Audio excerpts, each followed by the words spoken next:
सबसे पहले मैं धन्यवाद करना चाहूंगा डाउटनेट एप्लीकेशन का, जिसने इस वीडियो को स्पॉन्सर किया है। दोस्तों, डाउटनेट एक ऐसी एप्लीकेशन है जिसमें आप 6 to 12 क्लास से लेकर IIT, JEE और नीट लेवल तक के एग्जाम के डाउट क्लियर कर सकते हैं। कैसे करना है वो मैं आपको बता देता हूं। मान लीजिए आप किसी क्वेश्चन में अटक गए, नहीं सोल्व हो रहा आपसे, तो आप क्या करेंगे, उस क्वेश्चन की इस तरह से फोटो क्लिक करेंगे, इसको फिर आप क्रॉप कर देंगे और इनकी एप्लीकेशन में अपलोड कर देंगे। 5 सेकंड्स के अंदर ही आपको देखिए अलग अलग सॉल्यूशन मिल जाएंगे। तो इस तरीके से आप डाउट्स क्लियर कर सकते हैं। सभी स्टेट बोर्ड्स के यहाँ पर आपको डाउट मिल जाएंगे, UP board, Bihar board, Rajasthan board और NCERT की तैयारी भी यहाँ पर हो रही है सभी बोर्ड्स के साथ। तो आप इस एप्लीकेशन को डाउनलोड कर लेना, लिंक इसी वीडियो के डिस्क्रिप्शन में आपको दिया गया है।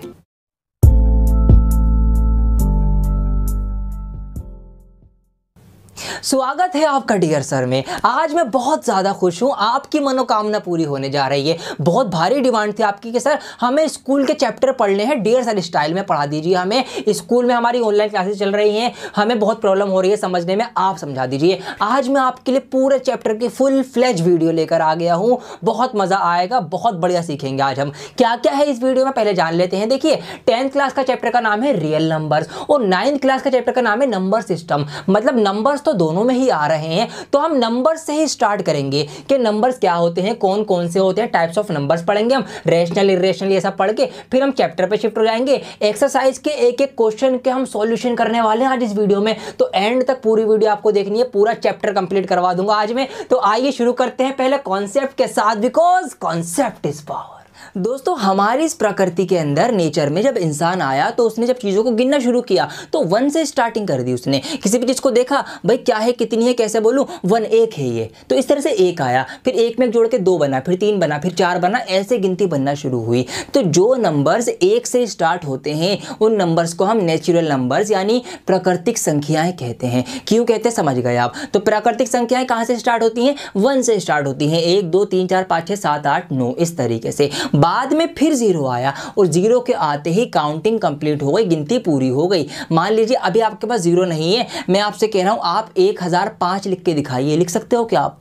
नहीं लिख सकते हैं ना। जब 0 होगा जब ही आप लिख पाओगे। अब 0 के आते ही आप बड़े से बड़ा नंबर लिख सकते हो और छोटे से छोटा नंबर भी लिख सकते हो। तो इस वजह से 0 के आते ही गिनती क्या हो गई, पूरी हो गई। तो इसी वजह से जो नंबर 0 से स्टार्ट होते हैं उनको हम होल नंबर्स यानी पूर्ण संख्याएं कहते हैं। गिनती पूरी हो गई, पूर्ण हो गई। तो होल नंबर्स कहाँ से स्टार्ट होते हैं, 0 से स्टार्ट होते हैं। 0 1 2 3 4 5 6 7 8 9, फिर 1 और 0 को मिलाकर 10 बना। ऐसे अब गिनती पूरी हो गई, चलने लगी आगे। फिर हमने धीरे धीरे क्या किया, नंबर्स को और ऑब्जर्व करना शुरू किया। हमने देखा कुछ नंबर 2 से पूरे पूरे डिवाइड हो जाते हैं, हमने उनको इवन नंबर का नाम दे दिया। हमने देखा कुछ नंबर 2 से पूरे पूरे डिवाइड नहीं होते, हमने उनको ऑड नंबर्स का नाम दे दिया। 1 3 5 7 9 वाले ऑड नंबर्स हो गए, 2 4 6 8 वाले हमारे इवन नंबर्स हो गए। इस तरह से हमने नंबर्स को ऑब्जर्व करके कैटेगराइज करना शुरू किया। अब हमें प्रॉब्लम आई नंबर को लिखने में। मान लीजिए हमारे पास कोई चीज़ आई तो हमने उसको लिख दिया, भाई 2 रुपये जो है हमें 2 रुपये मिल गए। ठीक है, इस तरह से कोई चीज़ आ रही है तो कोई चीज़ जा भी रही है। अब आने में हम क्या लिखें, जाने में क्या लिखें, कि सिंबल से हम दिखाएं। फिर हमने सिंबल्स बना लिए, मतलब हमने एक माइनस की दुनिया बना ली। हमने क्या किया, -1 -2 -3, एक माइनस की उल्टी दुनिया पीछे नंबर्स की बना ली। प्लस की दुनिया बनी चुकी थी। तो ये जो माइनस के नंबर्स हैं सारे, 0 है और ये सारे प्लस के नंबर्स हैं, इन सबको मिला के बनते हैं आपके इंटीजर्स। तो प्लस की जो सीरीज चलेगी 1 से लेकर आगे तक, तो ये आपकी पॉजिटिव इंटीजर्स होंगे। जो -1 से चलेगी वो आपके नेगेटिव इंटीजर्स होंगे। आपको ये बात ध्यान रखनी है। फिर ऐसे हमने और नंबर को ऑब्जर्व किया। हमने देखा कुछ नंबर्स तो ऐसे हैं जो सिर्फ 1 से और अपने आप से डिवाइड होते, किसी से भी डिवाइड नहीं होते, तो हमने उनको प्राइम नंबर्स का नाम दे दिया। ठीक है, हमने देखा कुछ नंबर ऐसे हैं जो 1 और अपने आप से डिवाइड होने के अलावा किसी और से भी डिवाइड हो जाते हैं, हमने उनको कंपोजिट नंबर का नाम दे दिया। तो प्राइम नंबर जो पहला है वो है 2, कंपोजिट नंबर जो पहला है वो है 4। 4 जो है वो 1 से डिवाइड होगा, 2 से डिवाइड होगा, 4 खुद से भी डिवाइड होगा। तो भाई 2 से भी मतलब अपने और 1 के अलावा किसी और से भी डिवाइड हो रहा है। इस तरह से हमने नंबर्स को कैटेगराइज करना शुरू किया।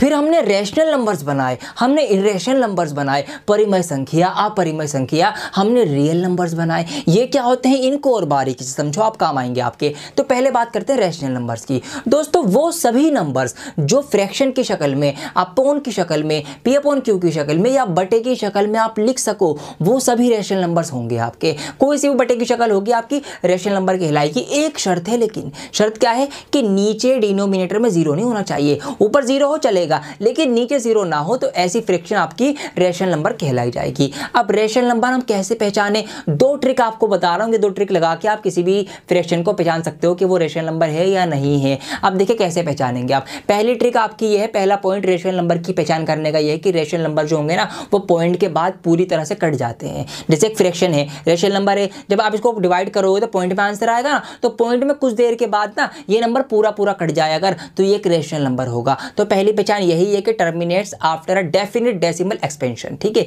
ये पहली पहचान। दूसरी पहचान है, अगर ये डिवाइड नहीं होगा ना पूरा पूरा तो ये रिपीट करना शुरू हो जाएगा, मतलब रिपीट होने लगेगा। जैसे मैं आपके लिए लेता हूं 10/3 मैंने लिया, अब 10 को 3 से डिवाइड करेंगे तो 3 3 9, एक बचेगा, पॉइंट लाके 0 उतारेंगे, फिर 3 3 3 मतलब 3.333333 इस तरह से चलता ही रहेगा, रिपीट होता रहेगा। ये एक रेशनल नंबर की पहचान है कि non terminating but repeating, repeat होता रहेगा। ये 2 पहचान है रेशनल नंबर को पहचानने की। इर्रेशनल पर आ जाओ आप। इर्रेशनल नंबर क्या होते हैं, एक पहचान आपको बता रहा हूं, यही लगाना और पहचान लेना, नॉन टर्मिनेटिंग नॉन रिपीटिंग, कि ना तो ये पूरी तरह कटेंगे और ना ही ये रिपीट होंगे, मतलब पॉइंट के बाद कुछ का कुछ, कुछ का कुछ, कुछ का कुछ, कुछ का कुछ आंसर आता रहेगा, डिवाइड नहीं होगा पूरा नंबर ये। तो ये आपके इर्रेशनल नंबर होते हैं। पाई जो है वो एक इर्रेशनल नंबर है। जितने भी रूट वाले नंबर होते हैं जिनका कंप्लीट रूट नहीं आता, √5 हो गया, √7 हो गया, √8 हो गया, ये सारे आपके इर्रेशनल नंबर्स होते हैं। ये आपको पहचान करना है। अब हम बात करेंगे रियल नंबर्स की। रियल नंबर्स कौन से होते हैं, तो रेशनल और इर्रेशनल को मिलाकर रियल नंबर बन जाता है, ठीक है, इतनी सी बात है। और एक बात आपको और बताऊं, जितने भी आपने नंबर पढ़े ना ऊपर, वो सब रेशनल नंबर है। जी हाँ, वो सब रेशनल नंबर हैं। कैसे, देखिए, हमने नेचुरल नंबर्स पढ़े, हमने होल नंबर्स पढ़े, हमने इवन नंबर्स पढ़े, ओड नंबर्स पढ़े, हमने इंटीजर्स पढ़े, हमने प्राइम नंबर्स पढ़े, हमने कंपोजिट नंबर पढ़े। अब देखिए, हमने एक बात भी हमें पता है कि अगर किसी नंबर के नीचे कुछ भी ना हो, हम 1 मान लेते हैं ना, तो इसका मतलब क्या है कि उन सभी नंबर के नीचे 1 हो सकता है। वो सब पी अपन की शक्ल में आ गए, मतलब वो सब रेशनल बन गए। तो इसका मतलब ये है कि सारे ही नंबर्स मिलकर रियल नंबर्स बनाते हैं। ये हमारा पूरा नंबर सिस्टम है, जो मैंने आपको बहुत जल्दी जल्दी अभी बताया है। इसके ऊपर पूरी डिटेल में एक अलग सी वीडियो बना रखी है मैंने, जहां पर मैंने बहुत गहराई में उतर के इसको बताया है, वो आप चाहो तो बाद में देख सकते हो। तो हमने अभी जान लिया नंबर सिस्टम और नंबर्स के बारे में, कौन कौन से नंबर होते हैं, क्या क्या होते हैं, किस तरह से उनको हमें यूज में लाना है। आइए अब आगे की बातें सीखते हैं। 10th क्लास के स्टूडेंट जब अपना फर्स्ट चैप्टर स्टार्ट करेंगे, उनको पहली हेडिंग देखने को मिलेगी, यहां पर मैंने लिखी है यूक्लिड डिवीजन एल्गोरिथम। अब ये क्या होती है, पहले हमें इसी को सीखना है। पूरे चैप्टर का बेस है, ये बुनियाद है, ये अच्छे से सीख लिया तो बहुत आसान हो जाएगा चैप्टर आपके लिए, ठीक है। आइए उल्टा शुरू करेंगे हम। पहले हम सीखेंगे एल्गोरिथम क्या होती है, फिर डिवीजन एल्गोरिथम, और इस तरह से हमारा पूरा क्लियर हो जाएगा। अब आप भूल जाइए कि आप मैथमेटिक्स पढ़ रहे हैं, अभी बस जो मैं आपको बता रहा हूं वो आप सुनते रहिए, खुद ही आपका सब कुछ क्लियर हो जाएगा, मैथमेटिक्स आ जाएगी आपको। देखिए, सबसे पहले हम सीखेंगे एल्गोरिथम किसे कहते हैं। बहुत आसान है। मान लीजिए कोई एक प्रॉब्लम है, कुछ भी आपको कोई प्रॉब्लम दी गई है। अब उस प्रॉब्लम को सॉल्व करने के लिए आपको ना कुछ वेल डिफाइंड स्टेप्स पहले से दे दिए कि पहले ये करो, उसके बाद ये करो, फिर ये करो, फिर ये करो, और आपकी प्रॉब्लम सॉल्व हो जाएगी। तो ये जो आपको स्टेप्स दे रखा है, ये जो आपको पहले से एक प्रोसेस दे रखा है, इसी को एल्गोरिथम कहते हैं, ठीक है। जो पहले से आपको बता रखा हो कि भाई ऐसे ऐसे ऐसे करने से ये काम हो जाएगा, तो ये जो पहले से दे रखा है ना आपको, ये एल्गोरिथम कहलाता है। अब मान लेते हैं एक एग्जांपल समझेंगे। यहाँ पर मैं एक बहुत ही सिंपल एक डिवाइड का क्वेश्चन आपके लिए कर रहा हूँ। अब ये मान लीजिए आपको डिवाइड करनी है, तो यहाँ पर हमें पहले से स्टेप्स दे रखे हैं, ठीक है, बचपन से हमने सीखे। पहले हम क्या करेंगे, पहला स्टेप ये होता है कि हम इसकी मल्टीप्लाई पढ़ेंगे, इतनी बार इसका पहाड़ा पढ़ेंगे कि या तो ये नंबर आए या इससे कम आए, तो ये हमारी पहली स्टेप होती है। फिर हम क्या करते हैं, वो पहाड़ा इतनी बार पढ़ते हैं, यहाँ पर लिखते हैं कि भाई 2 3 6, वो नंबर नीचे लिखेंगे। फिर अगली स्टेप में हम क्या करते हैं, यहाँ पर माइनस करते हैं, माइनस करके नीचे लिख देते हैं, जो बचता है वो हमारा रिमाइंडर होता है। यही तो हम करते हैं ना डिवाइड करने के लिए। तो ये क्या है, ये एल्गोरिथम है जो हमें बताया गया है कि भाई ये करो, फिर माइनस करो, फिर रिमाइंडर लेकर आओ, या पूरा कट जाए तो 0 कर दो। तो ये आपका एल्गोरिथम होता है। एल्गोरिथम क्लियर हो गया। अब हम बढ़ते हैं डिवीजन एल्गोरिथम की तरफ। अब ये डिवीजन क्या होता है, डिवीजन भी आपको पता है। डिवीजन का मतलब होता है भाग करना, डिवाइड करना, मतलब डिवाइड करने की एल्गोरिथम, मतलब डिवाइड करने के कुछ ऐसे पहले से बताए गए स्टेप्स जिनको हम फॉलो करके डिवाइड करेंगे। वो तो मैंने आपको सिखा दिए, जी हाँ, ये तो हमें दे रखे हैं पहले से भाई। डिवाइड करने के जो स्टेप्स हमें दे रखे हों पहले से, जिनको हम फॉलो करते चले जाएं तो हमारी डिवाइड हो जाए, वही तो डिवीजन एल्गोरिदम होती है। और क्या होती है? और तो कुछ भी नहीं होती है। तो आपने सीख लिया। अब पूरा अगर मैं पढ़ूं, यूक्लिड्स डिवीजन एल्गोरिदम। अब ये यूक्लिड क्या है दोस्तों? ये उनका नाम है जिन्होंने ये मेथड दिया है, ठीक है। एक मैथमेटिशियन से, ग्रीक के थे, इन्होंने दिया तो इसलिए इनके नाम से इसको चलाया गया। और आपको ये बात पता भी होगी, एक फैक्ट है कि जो भी कोई डिस्कवरी करता है, इन्वेंशन करता है, तो उसको उसके नाम से ही जाना जाता है, ताकि उसको जिंदा रखा जा सके, मतलब उसको यादों में जिंदा रखा जा सके कि उसने ये चीज दी थी हमें, ठीक है। जैसे एटम है तो नील्स बोर का स्ट्रक्चर अलग है, तो इस तरह से उनके नाम से उनको जाना जाता है। तो इसी तरीके से यूक्लिड डिवीजन एल्गोरिथम की यूक्लिड के द्वारा दिया गया डिवाइड करने का एक एल्गोरिथम, एक प्रोसेस जिसको फॉलो करके हम डिवाइड करेंगे। तो ये हमने इसको अभी तक सीखा है। अब देखिए, यूक्लिड ने ना हमें एक HCF निकालने का डिवीजन एल्गोरिथम दिया था, मतलब हम डिवाइड करने के तरीके को फॉलो करके HCF निकाल सकते हैं। ये इन्होंने दिया था एक्सरसाइज 1.1 में। इसी के क्वेश्चन आपको करने को मिलेंगे और मैं आपको करवाऊंगा भी इसी वीडियो के अंदर, ठीक है। तो कौन सा वो तरीका था उसको हम बाद में समझेंगे। अब एक वर्ड आपको और सीखना है भी, वो है लेमा। आइए लेमा के बारे में जानते हैं। तो यहाँ पर मैं हाथों हाथ लिख देता हूँ, लेमा क्या होता है उसको भी हम सीखेंगे, ठीक है। अगला जो वर्ड है आपको सीखने के लिए वो है लेमा। अब ये लेमा क्या होता है? देखिए, लेमा का मतलब होता है एक पहले से साबित हो चुकी स्टेटमेंट जिसकी हेल्प से हम दूसरी कोई स्टेटमेंट जो है वो साबित करेंगे, ये लेमा होती है। अब कैसे वो करेंगे? देखिए, यहाँ पर मैं मान लेता हूँ, एग्जाम्पल लेते हैं। मैंने एग्जाम्पल लिया भाई, the sun rises in the east, के सूरज जो है वो पूरब से निकलता है। ये हमने एक एग्जाम्पल लिया, स्टेटमेंट है। अब ये साबित हो चुकी है, हमने देखा है सूरज पूरब से निकलता है। अब हमने सोचा कि भाई जब सूरज पूरब से निकल रहा है और दुनिया जो है गोल घूमती है, तो इधर से इधर जाएगा तो कहां डूबेगा? तो वो पश्चिम में डूबेगा। तो हमने पहले से दी गई statement the sun rises in the east से हमने दूसरी स्टेटमेंट बना ली, the sun sets in the west. तो जब आपको एक पहले से स्टेटमेंट दे रखी हो, एक साबित हो चुकी स्टेटमेंट से आप दूसरी स्टेटमेंट को साबित कर दो, तो इस कंडीशन को हम क्या बोलते हैं? इसी को हम लेमा बोलते हैं, ठीक है। अब ये इसका मैथमेटिक्स से क्या रिलेशन है वो भी आपको बताऊंगा। जब आप अपनी एक्सरसाइज में दूसरा क्वेश्चन देखेंगे तो आपको मिलेगा शो दैट, और टेढ़ा मेढ़ा सवाल जो आपके ऊपर से जाता है कि भाई ये इसको साबित करो, इंटीजर वगैरह पता नहीं क्या क्या होता है। तो वो आपका उसके अंदर यही चीज लगेगी। कैसे लगेगी वो सब आपको सिखाऊंगा। तो अभी तक हमने सीख लिया भाई यूक्लिड डिवीजन एल्गोरिथम क्या है, लेमा क्या है। आइए अब आगे की चीजें सीखते हैं। तो आइए दोस्तों, अब इस एल्गोरिथम को और अच्छे से समझकर इसके अंदर से कुछ फैक्ट्स को निकालेंगे। अब यहाँ पर सबसे पहले हमें इनको कुछ नाम देने पड़ेंगे। आपका भी कुछ नाम होगा, इनको भी नाम दीजिए। अब देखिए, यहाँ पर जो नंबर डिवाइड करता है इसको हम इंग्लिश में बोलते हैं डिवाइजर, हिंदी में बोलते हैं विभाजक या भाजक, के भाग देने वाला। यहाँ पर कौन भाग कर रहा है? ये नंबर भाग कर रहा है, तो इसको हम क्या क्या इसका नामकरण हुआ? इसको हम बोलते हैं डिवाइजर, या फिर आप भाजक या विभाजक, ठीक है, दोनों में से कुछ भी नाम दे सकते हो, आपका ये जो नाम दे लो। अब देखिए, जो नंबर अंदर बेचारा पिसा हुआ है, जो डिवाइड हो रहा है, इसको हम बोलते हैं डिविडेंड। क्या नाम दिया है इसको? इसको नाम दिया गया है डिविडेंड का। भाई ये डिवाइड हो रहा है, इसको हिंदी में भाज्य बोल देते हैं, जो भाग हो रहा है। अब जितनी बार भाग हो जाएगा टोटल, इसको हम बोलते हैं कोशेंट, या हिंदी में इसको आप बोलेंगे भागफल, जितनी बार टोटल भाग हो जाए। और जो नीचे बचकर आपका आता है इसको आप बोलते हैं रिमाइंडर, या हिंदी में आप इसको बोलेंगे शेषफल, ठीक है। हिंदी वालों के लिए भी लिख देता हूं मैं, कमेंट करके बता देना कौन कौन हिंदी मीडियम से है यहाँ पर हमारे पास। ये आपका आ गया भागफल, ठीक है, ये आपका हो जाएगा भाज्य। तो ये मैंने सारे यहाँ पर आपके लिए नाम लिख दिए हैं। अब देखिए, यहाँ पर ना कुछ लिंक हैं, कुछ फैक्ट्स हैं जो छुपे हुए हमें निकालने हैं। अब पहला पॉइंट आपको ध्यान रखना है, बहुत ज़रूरी पॉइंट है, पूरे चैप्टर में आपको ये काम आएगा आगे के क्वेश्चंस करने के अंदर। देखिए, हमेशा हमेशा ऑलवेज ये होगा ही होगा, क्या होगा? हमेशा ये होगा कि ये जो रिमाइंडर होगा ये हमेशा ही डिवाइजर से छोटा होता है, हमेशा डिवाइजर से छोटा होगा। अगर ये डिवाइजर से बड़ा हो गया तो फिर एक बार और डिवाइड हो जाएगी, फिर छोटा हो जाएगा। तो लास्ट वाले रिमाइंडर होता है, तो रिमाइंडर हमेशा डिवाइजर से छोटा होगा, ये आपको ध्यान रखना है। तो अगर मैं इसको लिखूं तो हम इसको इस तरीके से लिख सकते हैं कि भाई जो रिमाइंडर है वो हमेशा डिवाइजर से, डिवाइजर के लिए मैं बड़ा डी कैपिटल डी यूज़ कर रहा हूँ, डिवाइजर से क्या होगा? छोटा होगा। अच्छा, रिमाइंडर क्या होगा? और इससे छोटा होगा। लेकिन एक बात साथ साथ ये भी होगी कि रिमाइंडर जो होगा वो 0 से बड़ा भी होगा। या फिर 0 के बराबर होगा, ये भी हो सकता है ना भाई। रिमाइंडर या तो 0 आ जाएगा, अगर यहाँ पे 6 होता 2 3 6 0 आता, या तो रिमाइंडर 0 आएगा या फिर 0 से बड़ा होगा, लेकिन रिमाइंडर 0 से छोटा नहीं हो सकता, मतलब रिमाइंडर जो है माइनस में नहीं जाएगा। ठीक है, तो ये दो फैक्ट आपको ध्यान रखने के, रिमाइंडर जो होता है वो हमेशा डिवाइजर से जो होगा वो छोटा होगा, और या तो 0 लेकिन 0 से बड़ा होगा। अब 0 से कितना बड़ा होगा ये भी ध्यान रखना है हमें, वो हम रिमाइंडर देख के पता लगाएंगे। ठीक है, वो हम क्या करेंगे, रिमाइंडर देख के पता लगा लेंगे। अब ये आपके क्वेश्चन में काम आएगा, कैसे आएगा वो मैं आपको बताऊंगा अभी सब कुछ। ठीक है, बने रहो देखते रहो यहाँ पर। तो ये सब हमने यहाँ पर सीख लिया, ये इसके एक बेसिक प्रॉपर्टी इफेक्ट था जो हमें यूज़ करना है आगे के सवालों को करने में।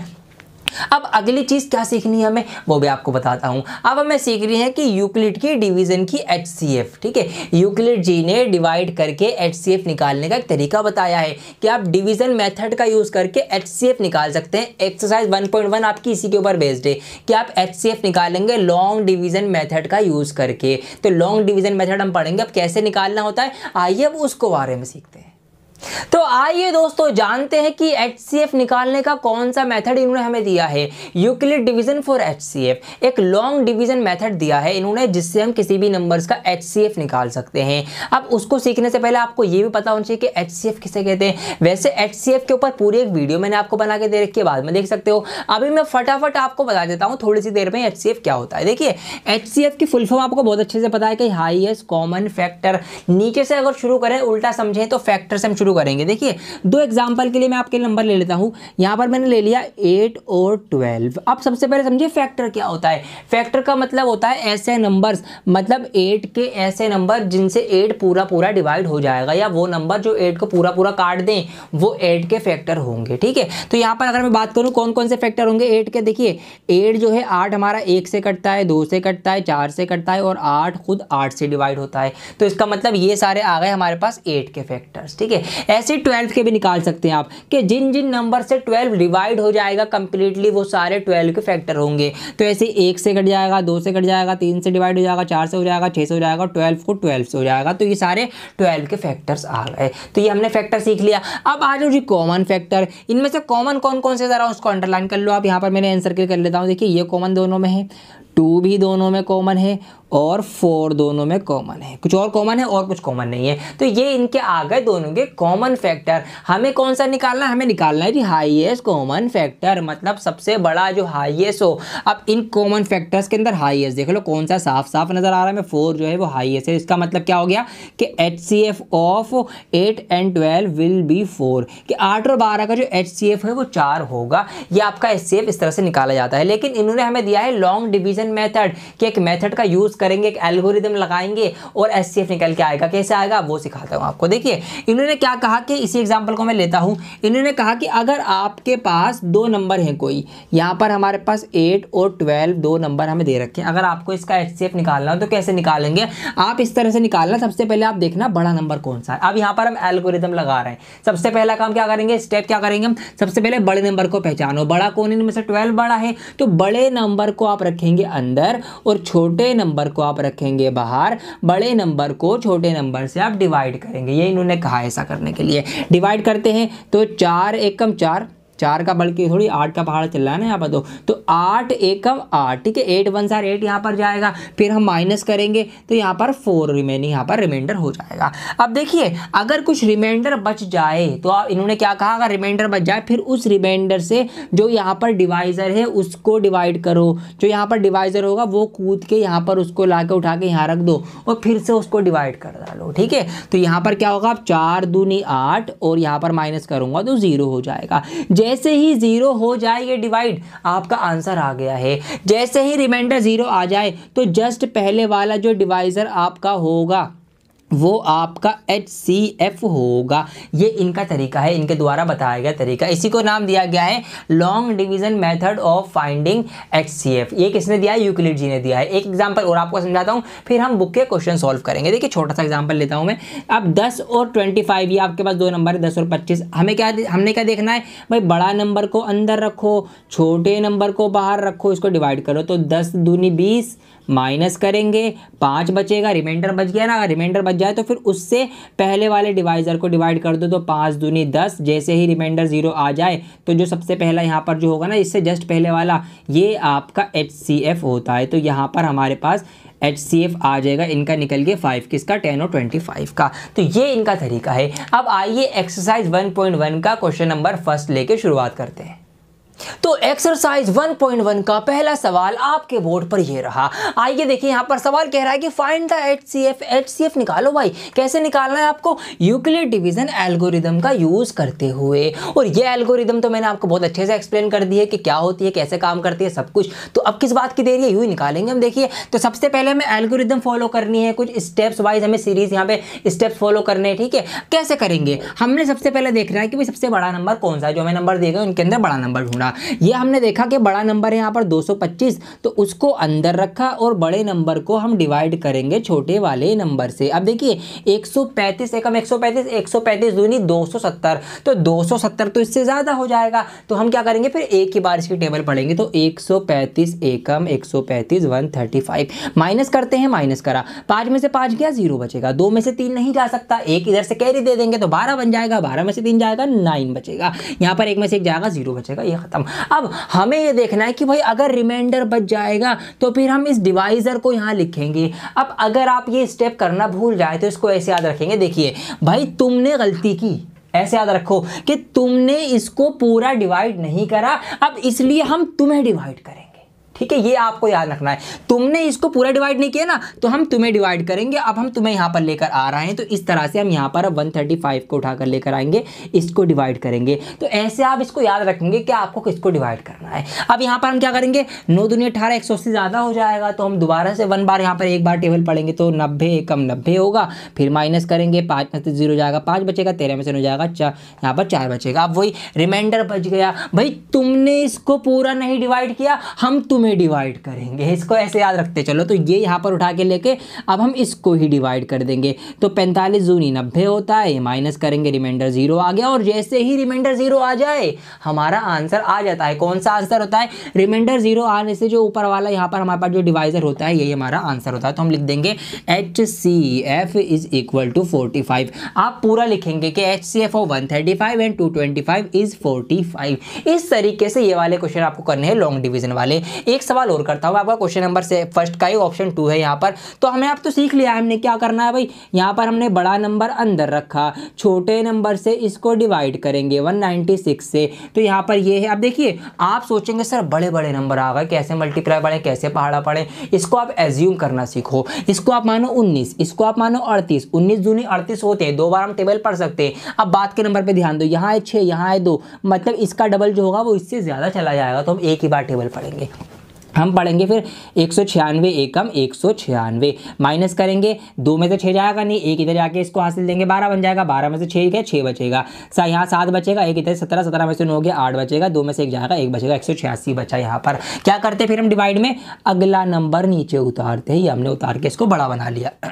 तो अब हमें 196 की टेबल पढ़ ली है 1862 में के इसके बराबर या इससे कम आए। अब देखिए बड़े नंबर है ना, एज्यूम करिए यहाँ पर इसको आप मानिए 19, 19, इसको आप मानो 186। अब 19 धाम में करूंगा तो 190 हो जाएंगे, जो कि इससे ज्यादा है। तो 19 धाम नहीं, हम 19 निम्मा पढ़ेंगे। तो अगर आप, इसका मतलब ये कि अगर आप 196 की 9 बार टेबल पढ़ेंगे तो फिर इससे कम ही नंबर आएगा, ज्यादा नहीं आएगा। ऐसे आपको सोचना है। तो यहाँ पर मल्टीप्लाई कर लेंगे। अब हम 9 छिंग 54 का 4 हासिल लगा, 5 9 81 और 5 86 का 6 हासिल लगा, 8 9 एकम 9 और 8 17, माइनस करेंगे, 12 में से 4 जाएगा 8 बचेगा, 15 में से 6 जाएगा 9 बचेगा, और यहाँ पर तो 0 0 हो जाएगा। अब क्या करना है जी, अगला नंबर नीचे उतारना है 980। अब 980 में हमें क्या करना है, इसकी टेबल पढ़नी है 196 की। तो देखिए 6 पंजे 30 होता है ना, तो 5 में इसकी टेबल पढ़ के देखते हैं, क्या पता 30 के 0 से ये 0 पूरा नंबर ही आ जाए। तो यहाँ पर हम पढ़ेंगे 5 बार, 5 छिंग 30 का 0 हासिल लगा 3, 5 छिंग 45 हो 3, 48 का 8 हासिल लगा 4, 5 एकम 5 और 4 9, ये लो जी पूरा पूरा कट गया। यहाँ पर ये 0 आ गया। और जैसे ही रिमाइंडर 0 आ जाए, हमने क्या बताया, रिमाइंडर 0 आते ही जो उससे पहले वाला डिवाइजर होता है वही आंसर होता है। इसका मतलब इस सवाल का जो HCF है वो वो 196 ही आप लिख देंगे। द HCF ऑफ 196 एंड यहाँ पर 38220 इज 196। इस तरीके से आपके ये पहला और दूसरा क्वेश्चन हो गया। मैं साइड में हो गया, स्क्रीनशॉट लेना ले सकते हैं, नोट करना नोट कर लो। इसका एक ऑप्शन 3 भी है, वो मैं नहीं करवाऊंगा, वो आप करेंगे। जी हाँ, आपको तो आना चाहिए ना करना। 2 मैंने सिखा दिया, अब वो वाला आप करेंगे, चेक करेंगे और सही करना, बिल्कुल गलत मत कर देना। अब 2 सिखाए मैंने आपको। आइए अब बढ़ते हैं इसके क्वेश्चन नंबर 2 की तरफ। दोस्तों क्वेश्चन नंबर 2 आपको समझने की बहुत ज़्यादा ज़रूरत है, क्योंकि 90% स्टूडेंट्स को समझ में नहीं आता है और यही क्वेश्चन एग्जाम में आ जाता है। तो बहुत ध्यान से, अब सीरियस होकर पूरा कंसंट्रेशन अपना बनाए रखना थोड़ी देर के लिए। आप देखिए यहाँ पर क्या क्या सवाल में है। सवाल में हमसे कह रहा है कि शो दैट, साबित कीजिए। क्या साबित करना है आपको? एनी पॉजिटिव ऑड इंटीजर, कोई सा भी पॉजिटिव मतलब प्लस वाला ऑड इंटीजर। इंटीजर्स में आपको बता दी कि भाई प्लस वाले नंबर, अगर हम यहाँ पे प्लस की पॉजिटिव की बात चल रही है तो +1 से शुरू होगा, +1 +2 +3 1 2 3 मतलब काउंटिंग। लेकिन ऑड इंटीजर्स चाहिए यहाँ पे खाली, मतलब 1 3 5 जो हमारे पास ऑड नंबर्स होते हैं ना, आप उनको यहाँ पर मान सकते हैं। तो अगर मैं इस सवाल को आसान कर दूँ अपने समझने के लिए, आपके समझने के लिए, तो जितने भी हमारे पास ऑड नंबर्स हैं पॉजिटिव वाले, 1 3 5 7 9 11 वाली जो सीरीज है, हमें साबित करना है कि उस सीरीज को हम क्या कर सकते हैं, इस फॉर्म में लिख सकते हैं। या तो आप ऐसे लिख सकते हैं, या ऐसे लिख सकते हैं, या ऐसे लिख सकते हैं, जहां पर Q जो है वो सम इंटीजर है, मतलब कोई भी एक नंबर है, कोई भी एक इंटीजर है। ऐसे आपने इजी कर लिया इसको। क्या इजी कर लिया कि ये साबित कीजिए कि कोई सा भी ऑड नंबर है जो कि पॉजिटिव का है। 1 3 5 वाली गिनती को या तो आप ऐसे लिखेंगे, या ऐसे लिखेंगे, या ऐसे ऐसे लिखी जा सकती है, जहां पर Q कुछ नंबर है। अब देखिए कैसे करना है, बहुत ध्यान दीजिएगा। मैंने आपको भी डिवाइड का सवाल करवाया था, बहुत छोटा सा। उसमें मैंने आपको क्या सिखाया था कि भाई यहाँ पर हमने 2 से 7 को 7 को डिवाइड किया तो 2 3 6 आ गया था, माइनस कर रहा था, 1 रिमाइंडर आ गया था। इतना तो हमें आता है ना। अब अगर मान लीजिए, अब यहाँ पर कहानी बदलने जा रही है, ट्विस्ट आएंगे। मान लीजिए आपको ये नंबर नहीं दिया गया, ठीक है, ये लो जी हटा दिया। अब आपसे सवाल कहा गया, आपसे सवाल पूछा गया कि कोई नंबर, किसी नंबर को, आपसे कहा गया कि किसी नंबर को 2 से डिवाइड करने पर 3 क्वोशिएंट आता है और 1 रिमाइंडर आता है, वो नंबर बताइए। क्या आप बता सकते हैं? जी हाँ, बता सकते हैं। आपसे पूछा गया कि किसी नंबर को 2 से डिवाइड करने पर 3 क्वोशिएंट और 1 रिमाइंडर आता है, वो नंबर क्या होगा? आप पता लगा लेंगे। कैसे? आप सोचेंगे कि भाई 3 क्वोशिएंट आया है तो 2 से डिवाइड करा है तो 2 3 6 यहाँ पर आया होगा, ठीक है। अब यहाँ पर माइनस होता है, मतलब कुछ ही नंबर में से मैं 6 माइनस करें, जब 1 आया है मैं किस में से 1 माइनस करूँ, मतलब किस में से 6 माइनस करूँ कि 1 आ जाए। तो मैं यहाँ पर सोचूंगा भाई अगर मैं 7 में से 6 माइनस कर दूंगा तो ही 1 आता है, मतलब हम उल्टे चले होंगे। तो यहाँ पर हमने क्या पाया? हमने ये पाया कि ये जो नंबर है, कोई भी नंबर, यहाँ पर अगर मैं इसकी बात करूँ तो 7 कैसे कैसे आया? 7 आया जी, हमने 2 की मल्टीप्लाई करी 3 में, प्लस कर दिया 1। इतना तो हमें आता है ना। अब इसको कोई नंबर में मानो, अगर कोई भी नंबर हो, ठीक है, उसको हमें पता लगाना हो वो नंबर क्या है। हम क्या करें? अगर हम उसकी डिवाइजर से, डिवाइजर के लिए मैं डी लिख रहा हूँ कैपिटल, ठीक है, अगर हम उसकी डिवाइजर से मल्टीप्लाई कर दें, डिवाइजर की किससे? क्वोशिएंट से, और उसमें रिमाइंडर प्लस कर दे तो वो नंबर निकल के आ जाएगा ना। बिल्कुल, हमें कोई नंबर निकालना हो और अगर हमें उसका डिवाइजर और क्वोशिएंट दे रखा हो, तो अगर हम डिवाइजर और क्वोशिएंट की मल्टीप्लाई में रिमाइंडर जोड़ दें तो हमारे पास वो नंबर निकल के आ जाएगा। अब इसी को अगर मैं इस n की जगह a लिख दूं और इस डिवाइजर को मैं b से डिनोट कर दूं, ठीक है, इसको मैंने b मान लिया और इस नंबर को मैंने a मान लिया, एज्यूम कर लिया, तो ये कुछ इस तरह से फॉर्म हो जाएगा, a = bq + r। ये आपकी स्टैंडर्ड फॉर्म बन चुकी है। अब देखिए सवाल पर आइए, ये तो अलग से नॉलेज थी। अब सवाल हमसे क्या कह रहा है कि कोई भी ऑड इंटीजर्स जो होगा पॉजिटिव का, उसको हम या तो ऐसे लिख सकते हैं, या ऐसे लिख सकते हैं, या इस तरह से लिख सकते हैं। किस तरह से लिख रहे हैं हम लिख रहे हैं 6q + 1, 6q + 1, ऐसे हम लिख रहे हैं कोई सा भी एक ऑड नंबर है, ऑड इंटीजर है पॉजिटिव का। अब देखिए यहाँ पर 6 का मतलब है b, मतलब डिवाइजर, मतलब वो नंबर 6 से डिवाइड हो रहा है। और मैंने आपको बताया था कि अगर कोई नंबर 6 से डिवाइड होगा तो उसके क्या क्या रिमाइंडर हो सकते हैं। सोचा आपने? मैंने आपको बता रखा था रिमाइंडर हमेशा जो होता है वो डिवाइजर से छोटा होता है। तो अगर कोई नंबर 6 से डिवाइड हो रहा है ना, तो उसका जो रिमाइंडर होगा या तो वो 0 होगा। रिमाइंडर क्या क्या हो सकते हैं? 0 होगा, 1 होगा, 2 होगा, 3 होगा, 4 होगा या 5 होगा। तो दोस्तों अगर कोई नंबर 6 से डिवाइड हो रहा है तो ये रिमाइंडर आएंगे। तो वो कितने तरीकों से लिखा जा सकता है? या तो फिर हम उस नंबर को लिख सकते हैं 6q + 0, या हम लिख सकते हैं 6q + 1, हम लिख सकते हैं 6q + 2, हम या फिर लिख सकते हैं 6q + 3, और वो नंबर लिखा जा सकता है 6q + 4, और लास्ट वन 6q + 5। इतने तरीकों से लिखा जा सकता है। जैसे कि अगर मैं इसी एग्जांपल की बात करूं आपको थोड़ा सा समझाने के लिए डिटेल में, ताकि आपका कॉन्सेप्ट अच्छे से क्लियर हो जाए। तो देखिए यहाँ पर है नंबर 7 बीच में जो था, अगर मैं देखूं यहाँ पर कोई नंबर 2 से डिवाइड हो रहा है तो वो 2q + 1 की फॉर्म में लिखा जाएगा, या वो नंबर 2q + 0 की फॉर्म में लिखा जाएगा, क्योंकि रिमाइंडर या तो 1 होगा या 0 होगा। ठीक है, कमी होता है यहाँ पर डिवाइजर से हमारे। तो देखिए अब ये 7 जो है ये किस तरह से आएगा, ये इस तरह से लिखा जा सकता है। कैसे भाई? 2 3 6 में जोड़ देंगे 7, तो इस तरीके से ये नंबर आ गया। तो ऐसे कोई नंबर अगर 6 से डिवाइड हो रहा है तो वो इतने तरीकों से लिखा जा सकता है। Is it clear? बिल्कुल जी। अब देखिए यहाँ पर हमें ये साबित करना है, लेकिन जो ऑड इंटीजर्स होंगे वो या तो ये होंगे या फिर ये होंगे, मतलब इन 3 तरीकों से लिखा जाएगा। आइए देखते हैं कौन कौन से ऑड है, कौन कौन से इवन है। देखिए पहले नंबर पर हम गौर करें तो यहाँ पर ये है 6q + 0, इसका मतलब है खाली 6q को मैं ऐसे भी तो लिख सकता हूँ 2 × 3q।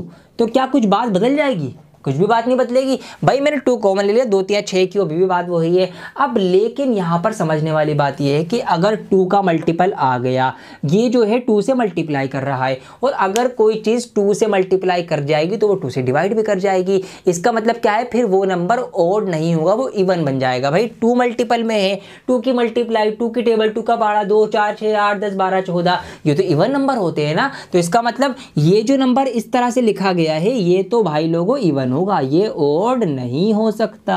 अब इसको थोड़ा सा अलग से समझने के लिए आप ऐसे एज्यूम कर लो, ये नंबर है 18।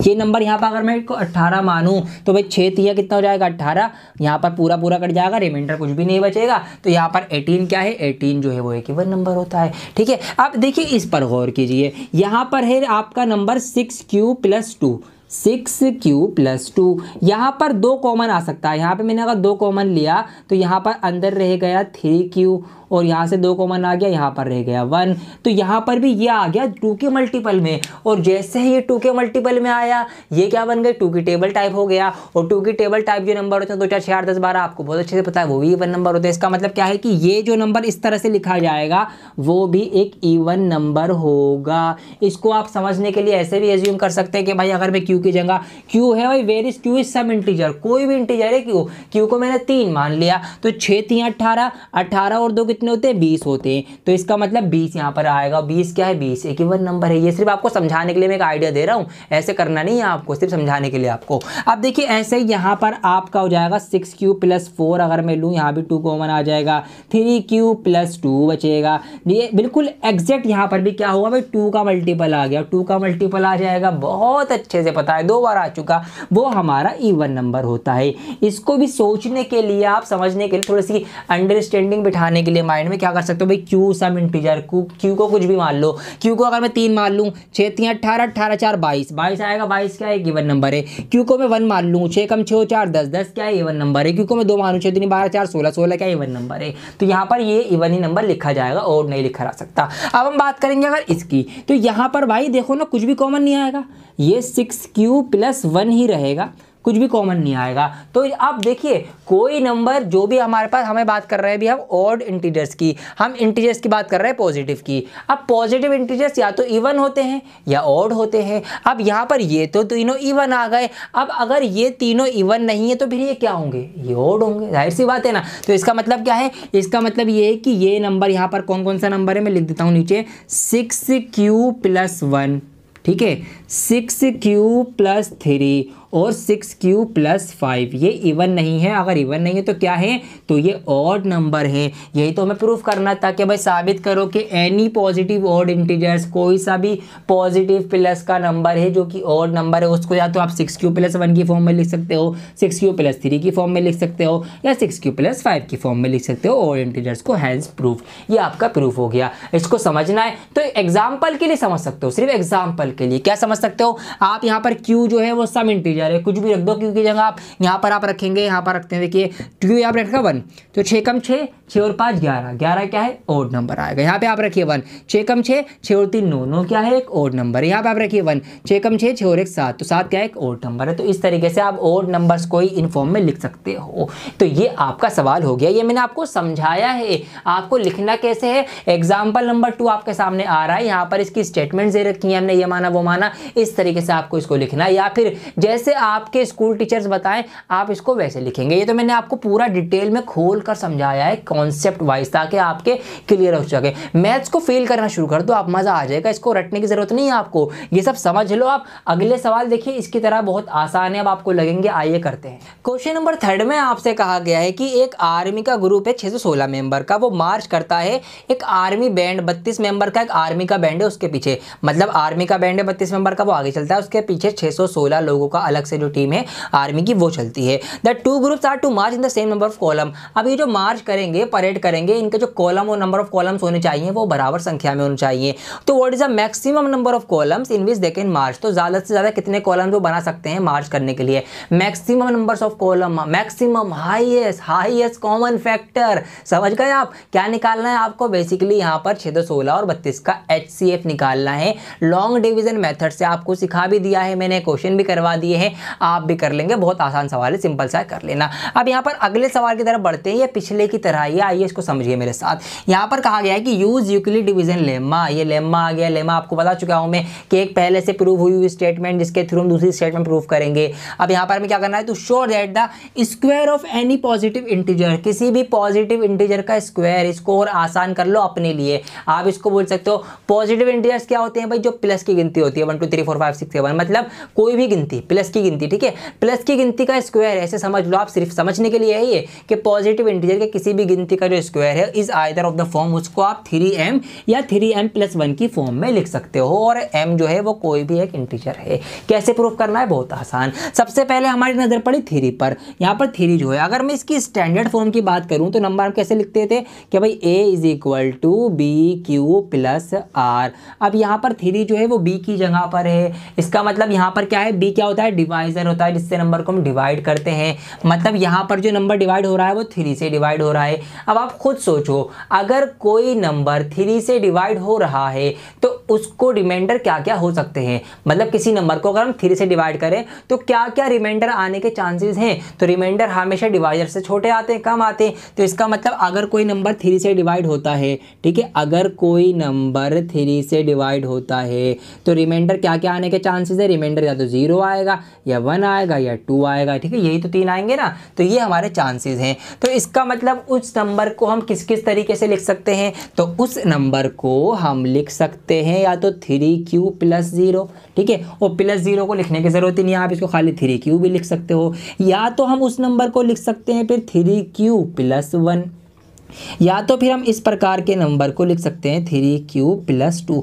तो इन तरीकों से वो नंबर लिखा जा सकता है। लेकिन हमसे कहा गया है the square of any positive integer, अगर स्क्वायर कहा जाएगा स्क्वायर कर दो, कुछ और अलग नहीं करना, बाकी सब कुछ सेम चलेगा पहले जैसा। तो हमने क्या करा भाई, इसका स्क्वायर कर दिया नंबर का स्क्वायर। अब देखिए 3 × 9 9q² हो जाएगा, यहाँ से मैं 3 कॉमन ले लूँगा बाहर, तो ये रह जाएगा 3q का स्क्वायर, ठीक है, ये हो गया। अब आप एक बात सोचो, यहाँ पर एक नई बात सोचने की ये है कि इसको अगर मैं सॉल्व करूँगा, क्यू क्या है, कोशेंट, ठीक है, यहाँ पर कोशेंट में कुछ भी रख दूँ, कुछ भी रख के अगर मैं सॉल्व करने भी चलूँगा तो इसको सॉल्व करके एक नंबर ही आएगा, क्या आएगा, एक नंबर आएगा ना, इसको सॉल्व करके एक नंबर आएगा। और नंबर क्या होते हैं, नंबर इंटीजर्स होते हैं ना, इंटीजर्स हो सकते हैं, मैंने आपको समझा दिया। तो इसका मतलब क्या है कि ये जो आएगा सॉल्व होकर ये एक इंटीजर आएगा, और इंटीजर को हम m से डिनोट कर सकते हैं। तो इसका मतलब ये है कि मैं इसकी जगह पर 3 की जगह 3 लिखकर इसकी जगह पर m लिख सकता हूं, क्योंकि सम इंटीजर m की जगह कोई भी इंटीजर आ सकता है, ठीक है, समझ में आ गया होगा आपके। अब यहाँ पर इसका भी हम स्क्वायर कर देंगे, क्योंकि हमसे कहा गया भाई square of any positive integer, तो स्क्वायर करेंगे। अब यहाँ पर a + b का फॉर्मूला लगा खोलेंगे, तो फॉर्मूला क्या होता है भाई, a का स्क्वायर, तो 3 × 9q का स्क्वायर + 2ab, तो 2 × 6 और 1 2 × 6 = 6, तो ये आएगा आपका 6q + b का स्क्वायर, 1 का स्क्वायर 1 ही होता है, ठीक है, ये आ गया। अब यहाँ पर हम क्या कर सकते हैं, यहाँ पर हम 3 कॉमन ले सकते हैं। यहाँ पर मैंने 3 कॉमन लिया इन दोनों में 3 कॉमन लूँगा तो यहाँ पर यहाँ पर 3q² रह जाएगा और यहाँ पर मैं 3 कॉमन लूँगा तो प्लस का 2q हो जाएगा और +1 जो है वो बाहर अलग से आ जाएगा। अब आप दोबारा से वही बात सोचो कि अगर मैं इस पूरे पार्ट को सॉल्व करूँगा q की कुछ भी वैल्यू रखकर तो एक नंबर सॉल्व होकर आएगा। यहाँ पे कोई फ्रैक्शन तो नहीं है, कोई बटा तो नहीं है ना कि बटा में आंसर आ जाए, या ना कोई नेगेटिव का नंबर है कि नेगेटिव आंसर आ जाए। अगर मैं q की जगह एक पॉजिटिव इंटीजर रख के सॉल्व करूँगा तो एक पॉजिटिव नंबर आएगा, एक पॉजिटिव इंटीजर आएगा और कोई भी इंटीजर को हम m से दिखा सकते हैं, ठीक है ना। तो इसका मतलब मैं इस पूरे की जगह यहाँ पर 3 की इस पूरे की जगह m लिख सकता हूँ, प्लस का 1 ही रहेगा, ठीक है। बिल्कुल यही चीज़ आपको यहाँ करनी है, स्क्वायर करना है, क्योंकि स्क्वायर करने के लिए सवाल में कहा गया है 3 3 9 q का स्क्वायर हो जाएगा, प्लस 2 3 6 दूनी 12 q हो जाएगा, प्लस 2 दूनी 4 हो जाएगा। अब यहाँ पर भी देखिए इन दोनों में मैं 3 कॉमन दिख रहा है मुझे, 9 और 12 में 3 होता है तो 3 अगर मैं यहाँ पे कॉमन लूँगा दोनों जगह तो 3 कॉमन लिया, यहाँ पर 3q² हो जाएगा, प्लस का प्लस आ जाएगा, 3 चौक 12 होता है, ये आ गया। अब 4 में 3 कैसे कॉमन लूँ मैं, 4 में 3 कैसे कॉमन लूँ, देखिए यहाँ पर मैं क्या करूँगा, मैं 1 लिखूँगा और फिर एक 1 बाहर लिख दूँगा, ये आ गया कॉमन। जादू हो गया ना। कैसे क्या, देखिए अगर मैं यहाँ पर 3 की मल्टीप्लाई करूँ 1 में तो 3 1 जार 3 होगा, फिर उस 3 में ये वाला 1 प्लस हो जाएगा तो 4 बन जाएगा ना ये। तो इस तरीके से मैंने इसमें से भी कॉमन 3 ढूंढ के निकाल लिया और बिल्कुल लॉजिकल है ये, ठीक। अब यहाँ पर क्या है, वही बात जो यहाँ सोची हमने कि भाई हम इस पूरे को अगर जब भी सॉल्व करेंगे तो एक इंटीजर आएगा, एक नंबर आएगा और इंटीजर जब आएगा तो सम इंटीजर m, हम उसको m लिख सकते हैं। तो यहाँ पर इस पूरे को हमने क्या लिख दिया, m लिख दिया, m+1। तो यहाँ पर हमने क्या पाया, हमने ये पाया कि भाई जो भी हमारे पास नंबर था उसको अगर हम स्क्वायर कर रहे हैं तो या तो वो 3m, या तो वो 3m की शक्ल में आ रहा है या 3m+1 की शक्ल में आ रहा है। बस यही तो हमें प्रूफ करना था।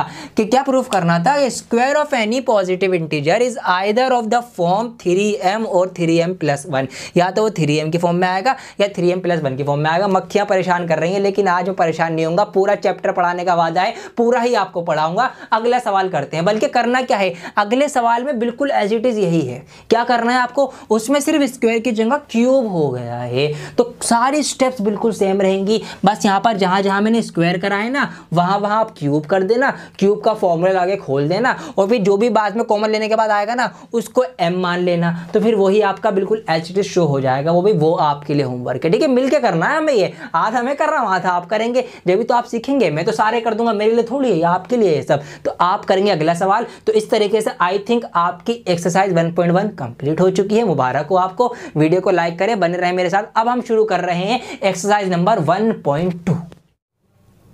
मुश्किल घड़ी से आप गुजर चुके हैं। जी हाँ दोस्तों, जो मुश्किल पड़ाव था इस चैप्टर का वो आपने पार कर लिया, सारा कॉन्सेप्ट सीख लिया। जो मुश्किल चीज़ें सीखनी थी आपको वो सब आपने सीख ली हैं। अब चीज़ें हलवा हो चुकी हैं, बहुत आसान लगेंगी। 1.2 एक्सरसाइज स्टार्ट हो चुकी है। बहुत आसान सवाल अब आपको लगेंगे और करने वाले हैं। यहाँ पर सवाल है हमारे पास पहला 1.2 एक्सरसाइज का question number 1, express each number as a product of its prime factors. हमें एक्सप्रेस करना है नंबर्स को। किस तरह से एक्सप्रेस करना है कि product of its prime factors, इसको समझ लो। फैक्टर्स मैंने आपको भी बताया था कि भाई दिया गया नंबर जिन जिन नंबर से कट जाए, वहां पर जिन जिन वो सारे ही नंबर आ रहे थे जिससे भी वो कटेगा, लेकिन यहाँ पर कंडीशन अप्लाई क्या है कि प्राइम फैक्टर, मतलब हमें फैक्टर जो निकालने हैं वो सिर्फ प्राइम नंबर होने चाहिए, वो कंपोजिट नहीं हो या कोई और से नहीं हो, प्राइम नंबर होने चाहिए। प्लस हमें उसको प्रोडक्ट में लिखना है, मतलब उसको गुणा में लिखना है, मल्टीप्लाई में लिखना है। अब ये कैसे लिखेंगे आइए इसको सिखाता हूँ। तो देखिए यहाँ पर पहला ऑप्शन इसका जो लिया है मैंने 140, तो यहाँ पर 140 के हम फैक्टर करेंगे। अब फैक्टर किस तरह से करते हैं आपको आता होगा, बहुत आसान है करना। छोटे नंबर से स्टार्ट करते हैं, 2 से स्टार्ट करेंगे, 2 से नहीं कटता, फिर 3 4 5 इस तरह से ऊपर बढ़ेंगे, लेकिन 2 से स्टार्ट करेंगे। तो 0 है, 2 से कटेगा तो 2 7 14, ये हो जाएगा 70 बार चला जाएगा, ठीक है। फिर हम क्या करते हैं, फिर दोबारा से एक लाइन बना देते हैं, फिर ये 2 से दोबारा कट जाएगा तो ये जाएगा यहाँ पर 35 बार। अब 2 से नहीं कटेगा, 3 से भी नहीं कटेगा, 4 से भी नहीं, फिर 5 से जाएगा। तो हम क्या करेंगे, अब इसको 5 से काटेंगे, 5 7 35 और फिर 7 जो है अपने आप में एक प्राइम नंबर है तो हम यहाँ पर कर देंगे 7 एकम 7। तो इस तरीके से एक लेकर आ गए, काटते काटते 1 आ गया। इसका मतलब ये है कि हम 140 को हम 140 140 कैन बी रिटन एज 2 × 2 × 5 × 7, इसको ऐसे हम लिख सकते हैं। तो 2 दूनी 4, 4 पंजे 20, 20 सत्ते 140, ऐसे हमने इसको लिख दिया। अब देखिए आंसर आ गया। इसको देखिए आंसर क्या है हमारा, product of its prime factor. Product मतलब multiply, product of its prime, ये सारे प्राइम नंबर है, 2 भी प्राइम नंबर है, 5 भी प्राइम नंबर है, 7 भी प्राइम नंबर है, तो product of its prime factors, ये सारे फैक्टर्स भी तो इसके 140 2 से भी कटेगा, 5 से भी कटेगा, 7 से भी कटेगा, तो यही तो हमें करना था कि इसको एक्सप्रेस करना था as a product of its prime factors, कर दिया। ठीक है, इतना अगर क्लियर आपने हो गया ना, आपको हो गया तो मजे आ जाएंगे आपके। ठीक है, अगला ये उसका है थर्ड ऑप्शन मैंने यहाँ पर लिया है, तो सेम यही चीज़ करेंगे हम। क्या करेंगे भाई, 3 8 2 5 को हम रखेंगे, यहाँ पर इसके फैक्टर निकालना शुरू करेंगे। तो यहाँ पर हमें देखूंगा 2 से तो नहीं कटेगा, लास्ट में 5 आ रहा है, तो फिर 3 से कटेगा। अब 3 से कैसे ये डिवाइड हो सकता है, इसको मैं कैसे पहचानूँ? अगर किसी भी नंबर का सम 3 से डिवाइड हो जाएगा तो वो नंबर भी 3 से डिवाइड हो जाएगा। तो यहाँ पर देखेंगे हम, यहाँ पे 5 2 7 7 8 15 3 18, 18 का सम आ गया, 18 3 से डिवाइड होता है, इसका मतलब ये नंबर 3 से डिवाइड हो जाएगा। तो कर देते हैं, तो 3 एकम 3, 3 दूनी 6, यहाँ पर कितना बचेगा, 2 बचेगा, 3 सत्ते 21 और 3 पंजे 15। फिर दोबारा से वही बात कि अगर इसका सम 3 से डिवाइड हो जाएगा तो ये नंबर दोबारा 3 से डिवाइड हो जाएगा। तो सम इसका करेंगे 7 5 12 13 14 और 1 15, तो 15 3 से डिवाइड होता है तो ये नंबर भी 3 से डिवाइड हो जाएगा। तो यहाँ पर होगा 3 चौक 12, 3 दूनी 6, 3 पंजे 15। ठीक है, अब नहीं होगा, अब हम क्या करेंगे, फिर हम कोई और सा नंबर ले लेंगे, बड़ा नंबर कोई और सा लेंगे। तो यहाँ पर हो जाएगा 5 से ले लेंगे, अब हम 5 से काटेंगे तो 5 से जाएगा 5 8 40, 2 बचेगा, इधर चला जाएगा 5 पंजे 25। ठीक है, 5 से इसको हम दोबारा काट देंगे तो 5 से जाएगा 5 एकम 5 और 3 बचेगा, 5 सत्ते 35 और फिर 17 एकम 17। ठीक है, यहाँ पर ये पूरा जो है हो गया। अब इसके यहाँ पर क्या फैक्टर आ गए, 3 8 2 5 इज इक्वल टू, क्या इसको हम लिख सकते हैं 3 इंटू 3 इंटू 5 इंटू 5 इंटू 17, ये आ गया। अब देखिए वही बात कि प्रोडक्ट मतलब मल्टीप्लाई में है ऑफ इट्स प्राइम, ये सारे प्राइम नंबर हैं, 3 प्राइम नंबर है, 5 प्राइम नंबर, 17 भी प्राइम नंबर है, और ये सारे इसके फैक्टर भी हैं। मतलब ये नंबर 3 से भी कटता है, 5 से भी कटता है, 17 से भी कटता है। तो यही है product of its prime factor. इसको आप और शॉर्ट करके भी लिख सकते हैं, जैसे कि यहाँ पर आप 2 बार 2 है ना, आप इसको 2 की पावर 2 इंटू 5 इंटू 7 लिख सकते हैं। आप इसको यहाँ पर 3 2 बार है, जो 3 का स्क्वायर इंटू 5 का स्क्वायर इंटू 17, आप इसको ऐसे भी लिख सकते हैं। ये भी इसका आंसर है, इसको नोट करना, नोट कर लीजिए। अब बाकी के ऑप्शन इसके आप करेंगे, मेरा यहाँ पर काम है कि आपको कॉन्सेप्ट सिखा सकूं मैं। टीचर का काम मार्गदर्शन का होता है, आपको रास्ता दिखाने का होता है, चल के आपको खुद जाना पड़ेगा। ठीक है, आपको मैं छोड़ के नहीं आऊंगा वहां तक, तो आप खुद चल के जाएंगे। यहाँ पर मैंने आपको रास्ता दिखा दिया, तरीका बता दिया है कैसे करना है। अब आप बाकी की जो ऑप्शन है इसके वो सॉल्व करेंगे अपनी नोटबुक पर, और ये भी सॉल्व करके लिखेंगे। ठीक है, ये मत समझना ये तो सर ने करवा दी, अब मैं क्यों करूँ, ये भी करना और फिर वो भी आप करना। आइए अगले सवाल की तरफ बढ़ते हैं। आपको एक जानकारी देना चाहता हूं, बहुत ही जल्दी हमारी वेबसाइट मतलब डियर सर की एक वेबसाइट भी आने वाली है जो कि आपकी सेवा में काम करेगी। मतलब वहां पर आप मैथ के क्वेश्चंस पर क्वेश्चन की वीडियो भी आप पा सकेंगे, और चैप्टर वाइज कॉन्सेप्ट वाइज आपको क्लास वाइज सब कुछ बहुत डिटेल में वहां पर मिलने वाला है। तो जैसे ही आएगी उसके बारे में भी आपको बता देंगे। ठीक है, आइए अब अगला सवाल है आपका, find the LCM and HCF of the following pairs of integers and verify that. यहाँ पर हमें 2 जोड़ा दे रखा है, 2 नंबर्स का, 2 इंटीजर्स का, हमें उनका एलसीएम भी और एचसीएफ भी वो निकालना है। फिर यहाँ पर एक फॉर्मूला होता है, इसको हमें साबित करना है, वेरीफाई करना है, चेक करना है। फॉर्मूला क्या होता है आपको पता ही है कि भाई अगर हम किसी भी 2 नंबर के एलसीएम और एचसीएफ की गुणा कर दें, उनकी मल्टीप्लाई कर दें, तो वो बराबर आएगी उन दोनों नंबर की गुणा के बराबर। मतलब प्रोडक्ट ऑफ द 2 नंबर्स, किसी भी 2 नंबर की खुद की गुणा कर दो और फिर उन दोनों नंबर का एलसीएम और एचसीएफ निकाल के उसकी गुणा कर दो तो वो बराबर आएगी। ठीक है, ये फॉर्मूला होता है, ये कई जगह यूज होगा आगे आपका 10th क्लास तक और आगे भी।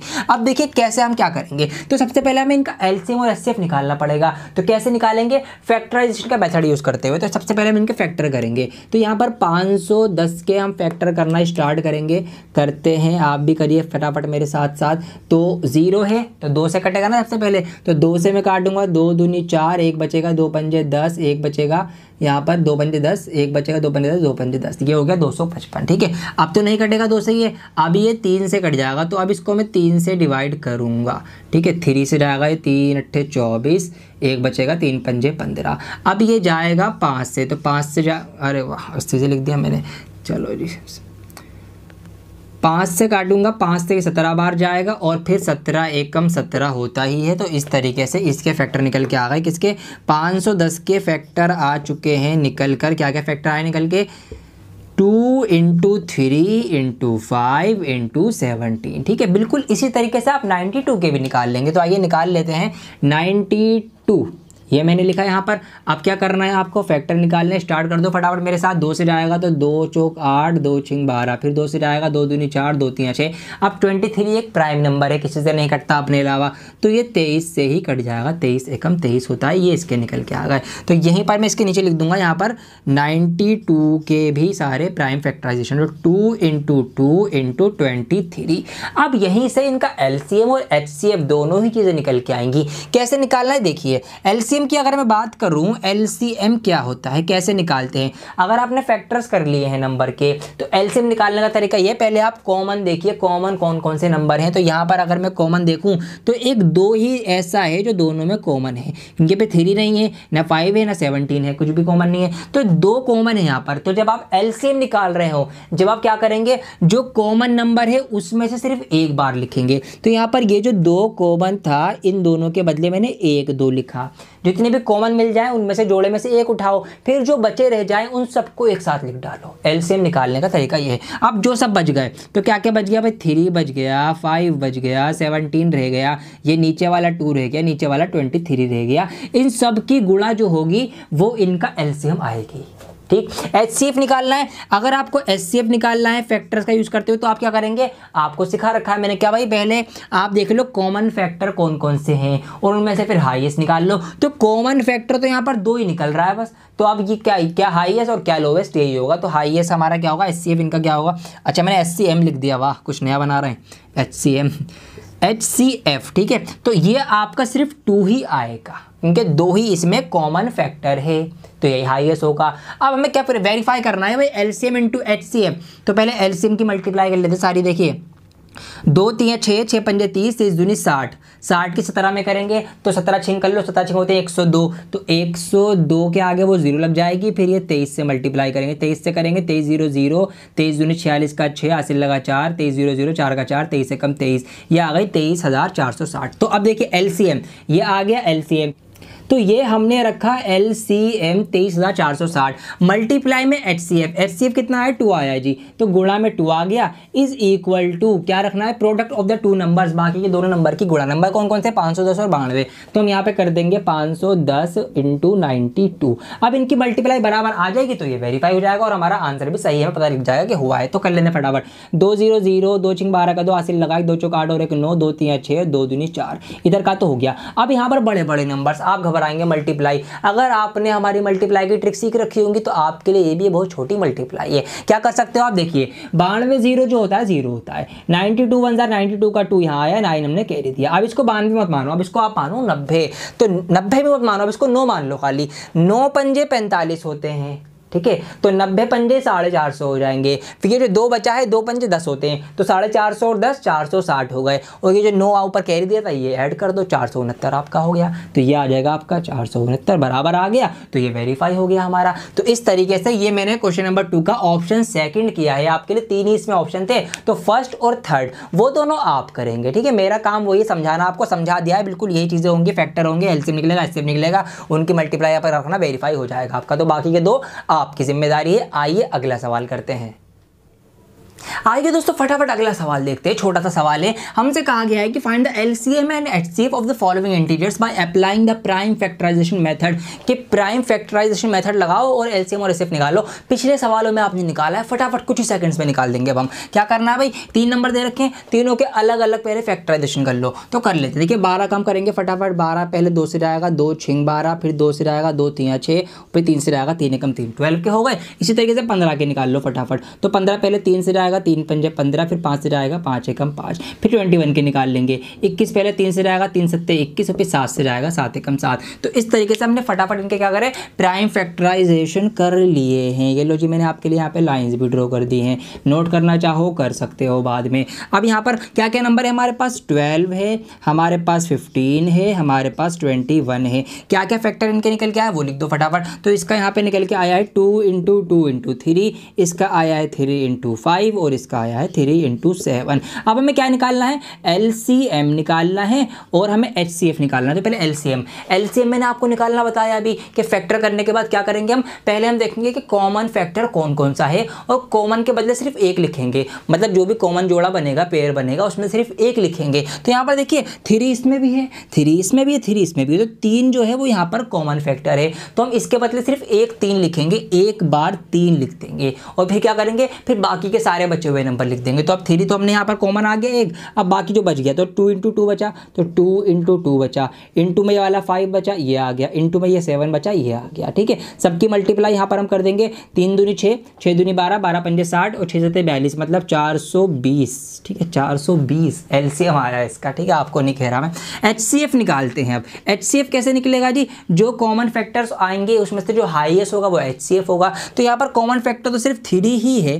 ठीक है, 3 तो कॉमन फैक्टर है, तो यही आपका HCF हो जाएगा। तो यहाँ पर 3 इस तरह से निकल के आ गया। ये आपका था इसका क्वेश्चन नंबर 3 का ऑप्शन नंबर फर्स्ट। अब यहाँ पर सेकंड और थर्ड 3 ही थे इसलिए मैंने करवा दिया। सेकंड का मैं थोड़ा सा बता देता हूँ, थर्ड आप खुद करना। देखिए यहाँ पर ना ये तीनों जो है प्राइम नंबर्स हैं। अब ये प्राइम नंबर्स है तो इनके फैक्टर तो अलग अलग आएंगे सारे, है ना, मतलब इनका फैक्टर 1 होगा और ये नंबर खुद होंगे। तो फिर क्या होगा, इनका जो LCM आएगा, इनका LCM इन तीनों की मल्टीप्लाई ही आएगी। ठीक है, और HCF जो होगा वो इनका क्या होगा, वो इनका 1 होगा। क्यों होगा, क्योंकि इनमें प्राइम नंबर्स क्या होते हैं, मैंने आपको स्टार्टिंग में बताया था वीडियो की कि जो नंबर खुद से कटेंगे या 1 से डिवाइड होंगे। तो 1 ही एक ऐसा कॉमन फैक्टर है जो तीनों में ही आएगा, तो इसलिए इनका HCF जो होगा 1 होगा और LCM इनकी मल्टीप्लाई होगी। तो ये आप कर देना, ये वाला आप नोट कर लो। तीसरा ऑप्शन आपके लिए मैं दे रहा हूँ। ठीक है, आपको भी साथ साथ करवाता चल रहा हूँ। आइए फटाफट अगला सवाल देखते हैं। अभी हमने क्वेश्चन नंबर 2 किया था, इसमें मैंने आपको एक फॉर्मूला बताया था छोटा सा कि LCM और HCF की जो गुणा है वो किसी भी 2 नंबर की गुणा के बराबर होती है। तो यही वाला फॉर्मूला छोटा सा इस सवाल में लगेगा अगले में, और फटाफट आप सवाल कर लेंगे। देखिए यहाँ पर क्या है, हमसे कहा गया है कि HCF ऑफ 306 एंड 657 इज 9, कि इन दोनों नंबर्स का HCF 9 है, तो हमें फाइंड LCM, इन्हीं का हमें LCM निकालना है। तो वही फॉर्मूला याद करो और लगा दो। तो फॉर्मूला क्या था, यहाँ पे दोबारा से लिख देता हूँ मैं। फॉर्मूला ये है कि भाई LCM और HCF की जो गुणा है वो किन्हीं भी 2 नंबर की गुणा के बराबर होती है। कोई 2 नंबर है A और B, तो उन नंबर्स की मल्टीप्लाई कर दो और उनके LCM और HCF की मल्टीप्लाई कर दो, वो बराबर ही आएगी। सवाल में आंसर भी आया था वो 469 करके, अगर आपको याद होगा तो। ठीक है, आइए करते हैं। तो LCM तो हमें निकालना है इसका, तो LCM की जगह तो LCM लिख देंगे। HCF हमें दे रखा है 9 है, यहाँ पर 9 आ गया। नंबर कौन कौन से हैं, ये दोनों नंबर है 306 और 657। अब हमें LCM निकालना है, तो क्या करें, LCM को यहाँ पर खाली छोड़ें, इसके साथ जो भी कुछ है उसको खत्म करें। तो यहाँ पर 9 साथ में मल्टीप्लाई में, तो 9 को हम बॉर्डर पार भेजेंगे, इक्वल के उस पार जाएगा।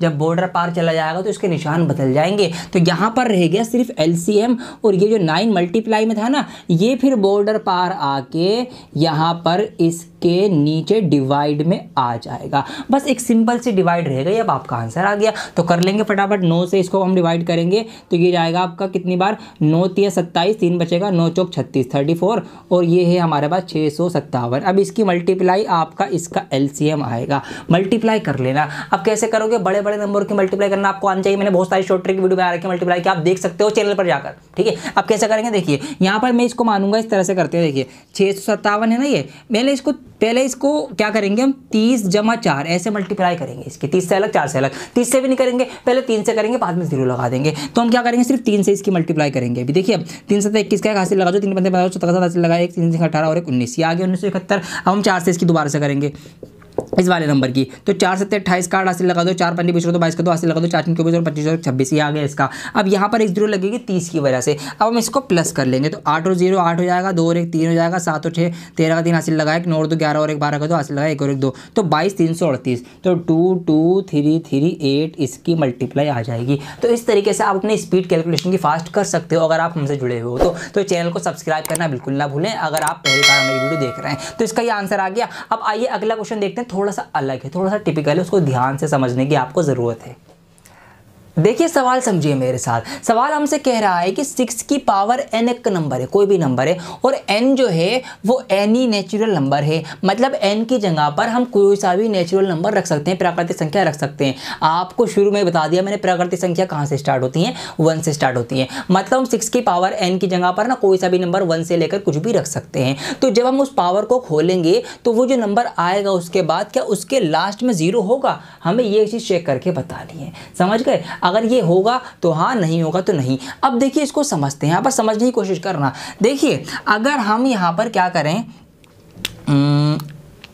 6 की पावर n हमारे पास नंबर है, ठीक है। मान लेते हैं n की जगह हमने कोई भी नंबर रख दिया और यहाँ पर जो उसको खोलकर नंबर आएगा उसके लास्ट में यहाँ पर 0 होगा, ठीक है। ये हमसे कहा गया है कि ऐसा होगा या नहीं होगा।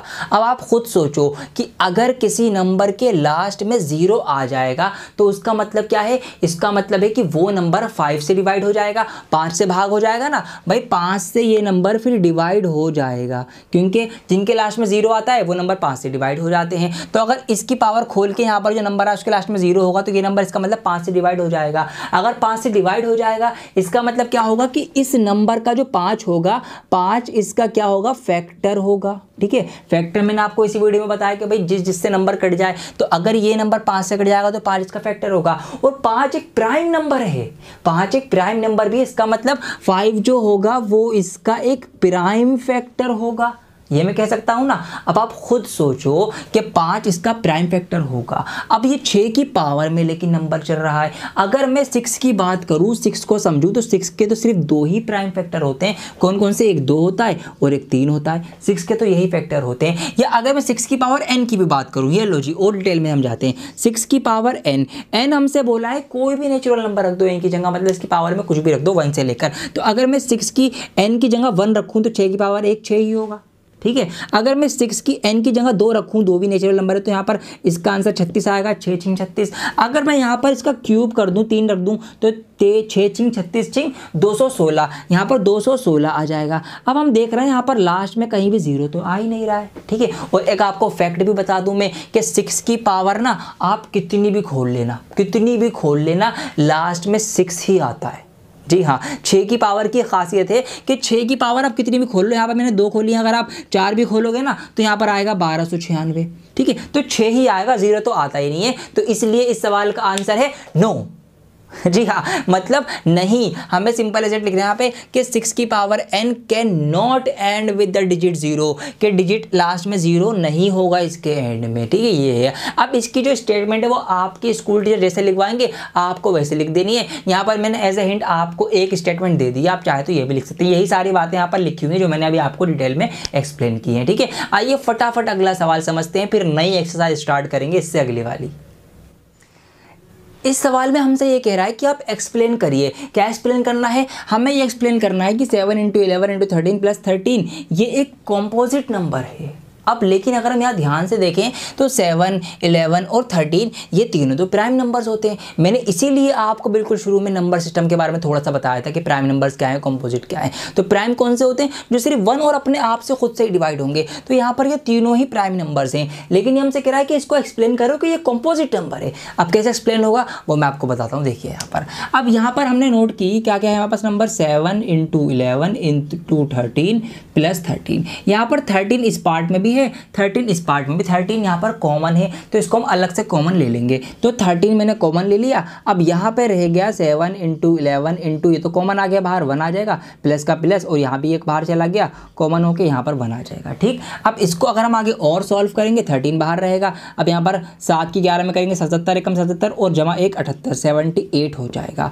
अब आप एक बात सोचिए, क्या सोचना है भाई, हम 78 की 13 से मल्टीप्लाई कर देंगे तो ये एक बड़ा नंबर पूरा आ जाएगा। लेकिन यहाँ पर बात सोचने की ये है कि यहाँ पर नंबर है 78 और 78 तो डिवाइड होता है। 78 आपका 2 से भी डिवाइड हो जाएगा, ये कितने और किससे हो जाएगा आपका, ये 13 से खुद हो जाएगा, और आपका ये 6 से भी हो जाएगा। मतलब क्या हो गया, मतलब ये हो गया कि भाई ये नंबर ना अपने और 1 के अलावा भी किसी और दूसरे नंबरों से डिवाइड हो रहा है। तो वो नंबर कौन से होते हैं, वो तो कॉम्पोजिट होते हैं। मैंने आपको बताया था ना संयुक्त संख्या कौन सी होती है, कि वो जो अपने और 1 के डिवाइड होने के अलावा किसी और से भी डिवाइड हो जाए। तो ये यहाँ पर इतने सारे और नंबर से भी डिवाइड हो जाएगा ये, ठीक है। तो इसका मतलब ये क्या हो जाएगा, ये एक कंपोजिट नंबर हो जाएगा। हम लिख देंगे इट्स अ कंपोजिट नंबर। तो यहाँ पर हमने इसकी ये एक्सप्लेनेशन दे दी है। बिल्कुल सेम यही चीज़ यहाँ पर इस बड़े वाले में करेंगे हम, बिल्कुल सेम यही चीज़ होगी। नंबर है हमारे पास यहाँ पर 7 × 6 × 5 × 4 × 3 × 2 × 1 और प्लस में 5 है। अब यहाँ पर दोनों जगह क्या कॉमन है, बताइए मुझे क्या कॉमन है, 5 5 कॉमन है ना, तो हम 5 आप कॉमन ले लेंगे। हमने 5 कॉमन लिया, 7 × 6 × 4 × 3 × 2 × 1 + 1, 5 तो कॉमन आ गया। अब यहाँ पर वही बात, यहाँ पर 5 है, यहाँ पर इन सब की मल्टीप्लाई हम करेंगे, ठीक है, इन सब की इतनों की मल्टीप्लाई में हो, पहले प्लस का फिर यहाँ पर बाद में जो होगा 1 होगा। अब आप खुद सोचो, यहाँ पर मल्टीप्लाई में देखिए 3 भी है, 2 भी है, 4 भी है, 6 भी है, इतने सारे यहाँ पर इवन नंबर हैं। तो जब इनकी मल्टीप्लाई करके जो यहाँ नंबर आएगा बड़ा सा, कुछ भी नंबर आएगा यहाँ पर बड़ा सा, तो इसका मतलब जब वो इन नंबरों से मल्टीप्लाई हुआ है तो वो कहीं ना कहीं इन नंबर से डिवाइड भी होगा, है ना। जब मल्टीप्लाई होगा तो डिवाइड भी हो जाएगा। तो वही बात कि जब कोई नंबर अपने और 1 के अलावा किसी और से भी डिवाइड हो जाएगा तो फिर वो कंपोजिट बन जाएगा, प्राइम नहीं रहेगा। तो हम क्या कह सकते हैं, हम इसको भी कह सकते हैं कि भाई ये भी क्या है, it's a composite number, composite number, ठीक है। साफ साफ बहुत प्यारा प्यारा लिखना है अपनी नोटबुक में, ठीक है। मेरी राइटिंग थोड़ी सी गड़बड़ा रही है यहाँ पर। आइए अब एक सवाल इसका और बचा है, वो रियल लाइफ के ऊपर बेस्ड है, उसको और समझाता हूँ आपको, फिर अगली एक्सरसाइज हम करेंगे। आइए दोस्तों, सवाल मैंने यहाँ पर लिख दिया है, मैं हिंदी में बहुत अच्छे से समझाऊंगा। हिंदी वालों आपको घबराने की जरूरत नहीं है बिल्कुल भी। यहाँ पर हमसे सवाल कह रहा है कि एक गोल रास्ता है, सबसे पहले रास्ता है तो रास्ता बना लेते हैं, ठीक है। तो यहाँ पर मैंने एक सर्कुलर पाथ जो है वो ड्रॉ कर लिया। हमसे कहा गया कि एक गोल रास्ता है और उस पर ना सेम जगह से 2 लोगों ने चलना शुरू किया है, सेम डायरेक्शन पे और सेम टाइम पर, ठीक है। सेम टाइम, सेम डायरेक्शन और सेम प्लेस से 2 लोग हैं, एक है सोनिया, दूसरी है रवि। तो यहाँ पर नाम लिख देता हूँ मैं, सोनिया और रवि, ठीक है। इन दोनों ने चलना शुरू किया। अब देखिए यहाँ लिखा हुआ है कि सोनिया जो है वो 18 मिनट लेती हैं एक चक्कर लगाने में। कितने मिनट ले रही हैं? 18 मिनट। तो यहाँ पर पहले चक्कर में उनके लग गए 18 मिनट। रवि जो ले रहे हैं वो ले रहे हैं 12 मिनट। तो रवि का पहला चक्कर लगा, उन्होंने लिए 12 मिनट। अब देखिए पहले चक्कर का मतलब है यहाँ से शुरू किया तो घूम के ये हो गया एक चक्कर 18 मिनट सोनिया के द्वारा। रवि चलना शुरू किए, एक चक्कर रवि ने सिर्फ 12 मिनट में लगा लिया, मतलब रवि जो है वो तेज दौड़ रहा है या तेज चल रहा है, ऐसा समझ सकते हैं। हमसे ये कहा गया है कि आफ्टर हाउ मेनी मिनट्स, कितने मिनट के बाद will they meet again at the starting point, के वो अगले स्टार्टिंग पॉइंट पर दोबारा से आ जाएंगे, ठीक है। कितने मिनट बाद वो दोबारा से टकराएंगे। अब देखिए उनका टाइम अलग अलग है, तो जाहिर सी बात है अगले चक्कर में तो नहीं मिलेंगे, कब मिलेंगे ये बताना है। अब देखिए इसको बिल्कुल लॉजिकली बच्चों की तरह समझा रहा हूँ मैं आपको, बच्चों की तरह, एक 6 साल के बच्चे को जैसे समझा सकते हैं। देखिए कैसे, यहाँ पर पहला चक्कर लगा 18 मिनट लग गए इनके, दूसरा चक्कर जब इन्होंने पूरा किया होगा तो इनको 36 मिनट हो चुके होंगे, ठीक है। दूसरा चक्कर जब इन्होंने पूरा किया तो इनको 24 मिनट हो चुके होंगे, ठीक है। 12 मिनट एक चक्कर में लगे, 12 दूसरे में लगे, 24 मिनट हो गए। अब तीसरे चक्कर, अगर मैं इनकी बात करूँ तीसरे चक्कर की, तो फिर इनको 18 मिनट लग रहे हैं ना एक चक्कर में, तो दोबारा 18 मिनट, मतलब इनको अब 54 मिनट हो गए होंगे जब इनका तीसरा चक्कर हो गया पूरा। और इसी तरीके से अगर मैं इनको देखूँ तो इनके 36 मिनट हो गए होंगे तीसरे चक्कर में। 12 एकम 12, 12 दूनी 24, 12 तियां 36। तो यहाँ पर अब 36 मिनट हो गए और 1 मिनट। आंसर तो आ गया आपका। जी हाँ, कैसे आ गया भाई? 36वें मिनट पे ये भी उस स्टार्टिंग पॉइंट पे पहुंच गई और 36वें मिनट पर ये भी उस स्टार्टिंग पॉइंट पर पहुंच गए। तो यही तो आंसर है कि कितने मिनट बाद मिलेंगे, तो 36 मिनट बाद मिलेंगे। बेसिकली हमने पता क्या करा यहाँ पर, ये एलसीएम का एक क्वेश्चन था। जी हाँ, यही तो एलसीएम होता है, एलसीएम कुछ और थोड़ी है। अब यहाँ पर कितने मिनट बाद मिलेंगे, एलसीएम का मतलब क्या होता है? लोवेस्ट कॉमन मल्टीपल, ठीक है। मल्टीपल, इनका पहाड़ा, इनकी मल्टीप्लाई, कॉमन और लोवेस्ट, सबसे छोटा, सबसे पहले इनके पहाड़ों में कौन सी चीज, कौन सा नंबर कॉमन आएगा, तो वो 36 कॉमन आ रहा है 36। तो यही इसका आंसर है, ठीक है। बेसिकली हमें क्या करना था, हमें यहाँ पर 18 और 12 का एलसीएम निकाल के इसको सॉल्व करना था। वो आप कर सकते हैं। किस तरह से करेंगे आपको पता ही है, वही फैक्टर करेंगे दोनों के और फिर एलसीएम जैसे निकालते हैं वो तरीका। तो 36 मिनट के बाद ये दोनों वहाँ पर दोबारा से स्टार्टिंग पॉइंट पर होंगे, ये इसका आंसर है। तो इस तरीके से आपकी ये एक्सरसाइज जो है वो कंप्लीट हो चुकी है। बहुत बहुत बधाई देना चाहूँगा मैं आपको, अगर आप अभी तक मेरे साथ जुड़े हुए हैं, आप ही सच्चे लर्नर हैं, मैं तो ये कहता हूँ। तो शुरू से हमको सीखते हुए चलें सब कुछ। अब आइए अगली एक्सरसाइज स्टार्ट करते हैं। उसमें जो क्वेश्चन आएंगे ना वो बहुत ही ज़्यादा इंपॉर्टेंट क्वेश्चन है दोस्तों। क्यों? क्योंकि बोर्ड में वो क्वेश्चन आते ही आते हैं और इस साल भी बोर्ड की क्लास में जो हमने पढ़ाया था ना, एज इट इज़ क्वेश्चन उठ के आया है, एज इट इज़, बस ये समझ लो आप। तो वो क्वेश्चन अब आपके लिए बहुत ज़रूरी हो जाता है देखना, क्योंकि बोर्ड में वो 3 to 4 मार्क्स का आता है, 3-4 नंबर का सवाल है, वो आप देखेंगे। उसकी मैंने पहले से वीडियो बना रखी थी हालांकि, तो मैं उसी वीडियो को इसी वीडियो के अंदर मर्ज कर रहा हूं ताकि कंटिन्यूटी आपकी बनी रहे, आप लगातार सीखते रहें, ठीक है। अलग से आपको ना जाना पड़े उस वीडियो पे। तो अब जो वीडियो शुरू होगी वो आपकी नई एक्सरसाइज के साथ, उसका पहला सवाल स्टार्ट होगा उस वीडियो में। तो वो कंप्लीट होने के बाद दोबारा से आपकी अगली एक्सरसाइज स्टार्ट हो जाएगी। तो अब जो आपके सामने वीडियो आएगी वो आपकी अगली एक्सरसाइज का क्वेश्चन नंबर 1 होगा। तो सवाल हमसे कह रहा है कि prove that root 5 is irrational, कि आप ये साबित कर दो कि रूट 5 एक इरेशनल नंबर है। कैसे साबित करोगे? बहुत प्यारी ट्रिक बताता हूं आपको। देखिए, पहले आप मान लीजिए कि रूट 5 एक रैशनल नंबर है, फिर अपनी बात को गलत साबित कर दीजिए और वो इरेशनल बन जाएगा। अब ये लिखकर कैसे करेंगे वो मैं आपको सिखाता हूं। देखिए, सबसे पहले आप ये मान लो कि रूट 5 जो है ना वो एक रैशनल नंबर है, तो मैं यहां पर लिखूंगा कि लेट अस एज्यूम कि हमने ये माना, क्या माना, दैट कि root 5 is a rational number. ठीक है, ये हमने मान लिया कि रूट 5 जो है वो एक रैशनल नंबर है। अब जब ये एक रैशनल नंबर होगा तो इसको तो हम P/Q की शक्ल में लिख सकते हैं, बटे की शक्ल में लिख सकते हैं ना। तो इसका मतलब यहाँ पर क्या कर सकते हैं हम ये कर सकते हैं, now let root 5 is equal to A/B। हमने इसको बटे की शक्ल के बराबर मान लिया है, लिख सकते हैं, जहां पर, ठीक है, वेयर, जिसमें A और B जो हैं ये A and B are coprime and B is not equal to 0। ठीक है, B जो है नीचे वाला 0 ना हो, मैंने आपको बताया था अभी। अब लेकिन सर एक मिनट, ये को प्राइम कहाँ से आ गया? ये तो एक नया टर्म आ गया है ना। ये क्या होता है, पहले इसको जानो क्या होता है। देखिए मेरे दोस्तों, बहुत आसान लैंग्वेज में आपको बताता हूँ। को प्राइम ऐसे नंबर्स का जोड़ा होता है जिन नंबर्स का फैक्टर सिर्फ 1 होता है। मतलब ऐसे कोई भी दो नंबर जो सिर्फ 1 से ही डिवाइड हो सकते हैं उनको हम को प्राइम नंबर्स बोलते हैं। जैसे कि मैं एग्जाम्पल के लिए यहाँ पर लिख सकता हूँ 3 और 5 दो ऐसे नंबर हैं जो सिर्फ 1 से ही कटेंगे, तो इसका मतलब ये दोनों को प्राइम नंबर हैं। ऐसे ही मैं ले सकता हूँ 4 और 9, कि 4 और 9 भी ऐसे नंबर जो सिर्फ 1 से कटेंगे। देखिए 2 से ये डिवाइड हो जाएगा लेकिन 9 नहीं होगा, 3 से 9 डिवाइड हो जाएगा, 4 नहीं होगा, तो सिर्फ 1 से ही ये दोनों डिवाइड हो सकते हैं, तो ये भी को प्राइम कहलाएंगे। अब आप ये कंफ्यूजन मत रखना अपने माइंड में कि सर 4 तो एक कंपोजिट नंबर होता है, 4 तो प्राइम नहीं है तो हम इसको को प्राइम क्यों मान रहे हैं? तो यहाँ पर प्राइम के अलावा दूसरे नंबर भी को प्राइम हो सकते हैं अगर वो जोड़े में होंगे। तो ऐसे दो नंबर जो सिर्फ 1 से ही डिवाइड हो, एक ही उनका फैक्टर हो, वो को प्राइम होते हैं। सिंपल सी बात याद रखना। ठीक, तो हमने ये माना है कि ए और बी जो है ना ये भी को प्राइम है, मतलब इनका फैक्टर सिर्फ 1 ही आएगा, 1 से ही सिर्फ ये कटेंगे। अब यहीं से आंसर आएगा, इसलिए बात आपको बता रहा हूँ, वापस जोर डाल रहा हूँ इस बात पर। अब देखिए क्या करेंगे हम ये करेंगे स्क्वायरिंग बोथ साइड, दोनों साइड आप स्क्वायर कर दो, स्क्वायरिंग बोथ साइड, दोनों तरफ का हम क्या कर देंगे, इसमें वर्ग कर देंगे। तो रूट 5 है, इधर रूट 5 का स्क्वायर हो जाएगा, A/B है, इधर A/B का स्क्वायर हो जाएगा। स्क्वायर खोल दो, जब भी किसी रूट वाले नंबर का स्क्वायर निकालते हैं तो रूट हट जाता है, बस 25 नहीं होगा, 5 5 25 कर दो भाई, ये आपका 5 हो जाएगा, ये आपका हो जाएगा A²/B²। ये नीचे डिवाइड में है, अगर मैं इक्वल के इधर लेकर आऊंगा तो ये मल्टीप्लाई हो जाएगा। ठीक है, बॉर्डर पर आ जाएंगे तो निशान बदल जाते हैं, डिवाइड वाला क्या हो जाएगा, मल्टीप्लाई में आ जाएगा। तो यहाँ से इसको हटा के मैं इसको यहाँ पर लेकर आ गया। ठीक, अब ये जो 5 है ये इसके साथ मल्टीप्लाई में है, और मल्टीप्लाई वाली चीज़ जब इधर आएगी तो वो डिवाइड हो जाएगी। तो इसका मतलब क्या है कि अगर मैं यहाँ पर B² खाली छोड़ दूँ, 5 मल्टीप्लाई में है तो वो इधर आके क्या हो जाएगा, डिवाइड हो जाएगा।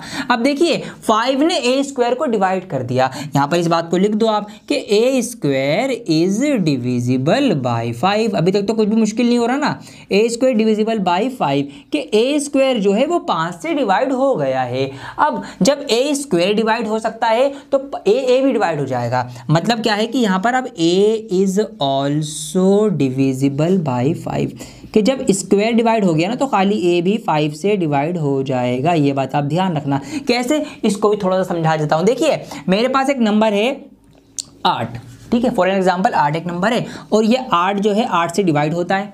ठीक, अगर मैं 8 का स्क्वायर कर दूं पर 64 तो वो भी तो 8 से डिवाइड होगा। ठीक है, ऐसे ही मेरे पास एक नंबर है 5, 5 से डिवाइड होता है, जी हाँ होता है। तो अगर आप इस 5 का स्क्वायर कर दूं 25 तो वो भी तो 5 से डिवाइड होगा, 5 5 25। तो हाँ बिल्कुल यही कंडीशन यहाँ पर है कि अगर A² 5 से डिवाइड हो रहा है तो फिर खाली A भी 5 से डिवाइड होगा। ये हमने यहाँ पर लिख दिया। ठीक है, इतनी बात हमारी हो गई। अब एक चीज़ यहाँ पर ये कंक्लूजन निकला कि ये जो A है ये 5 से हमारा कट चुका है। अब सेम ये स्टेप एक बार और फॉलो करेंगे किसी और नंबर को मानकर। देखिए अब क्या करना है आपको, अब सिर्फ आपको कॉपी पेस्ट करना है। कैसे, मैंने यहाँ पर मान लिया लेट ठीक है, लेट क्या कर सकते हैं आप, a, let a is equal to 5m for some integer m।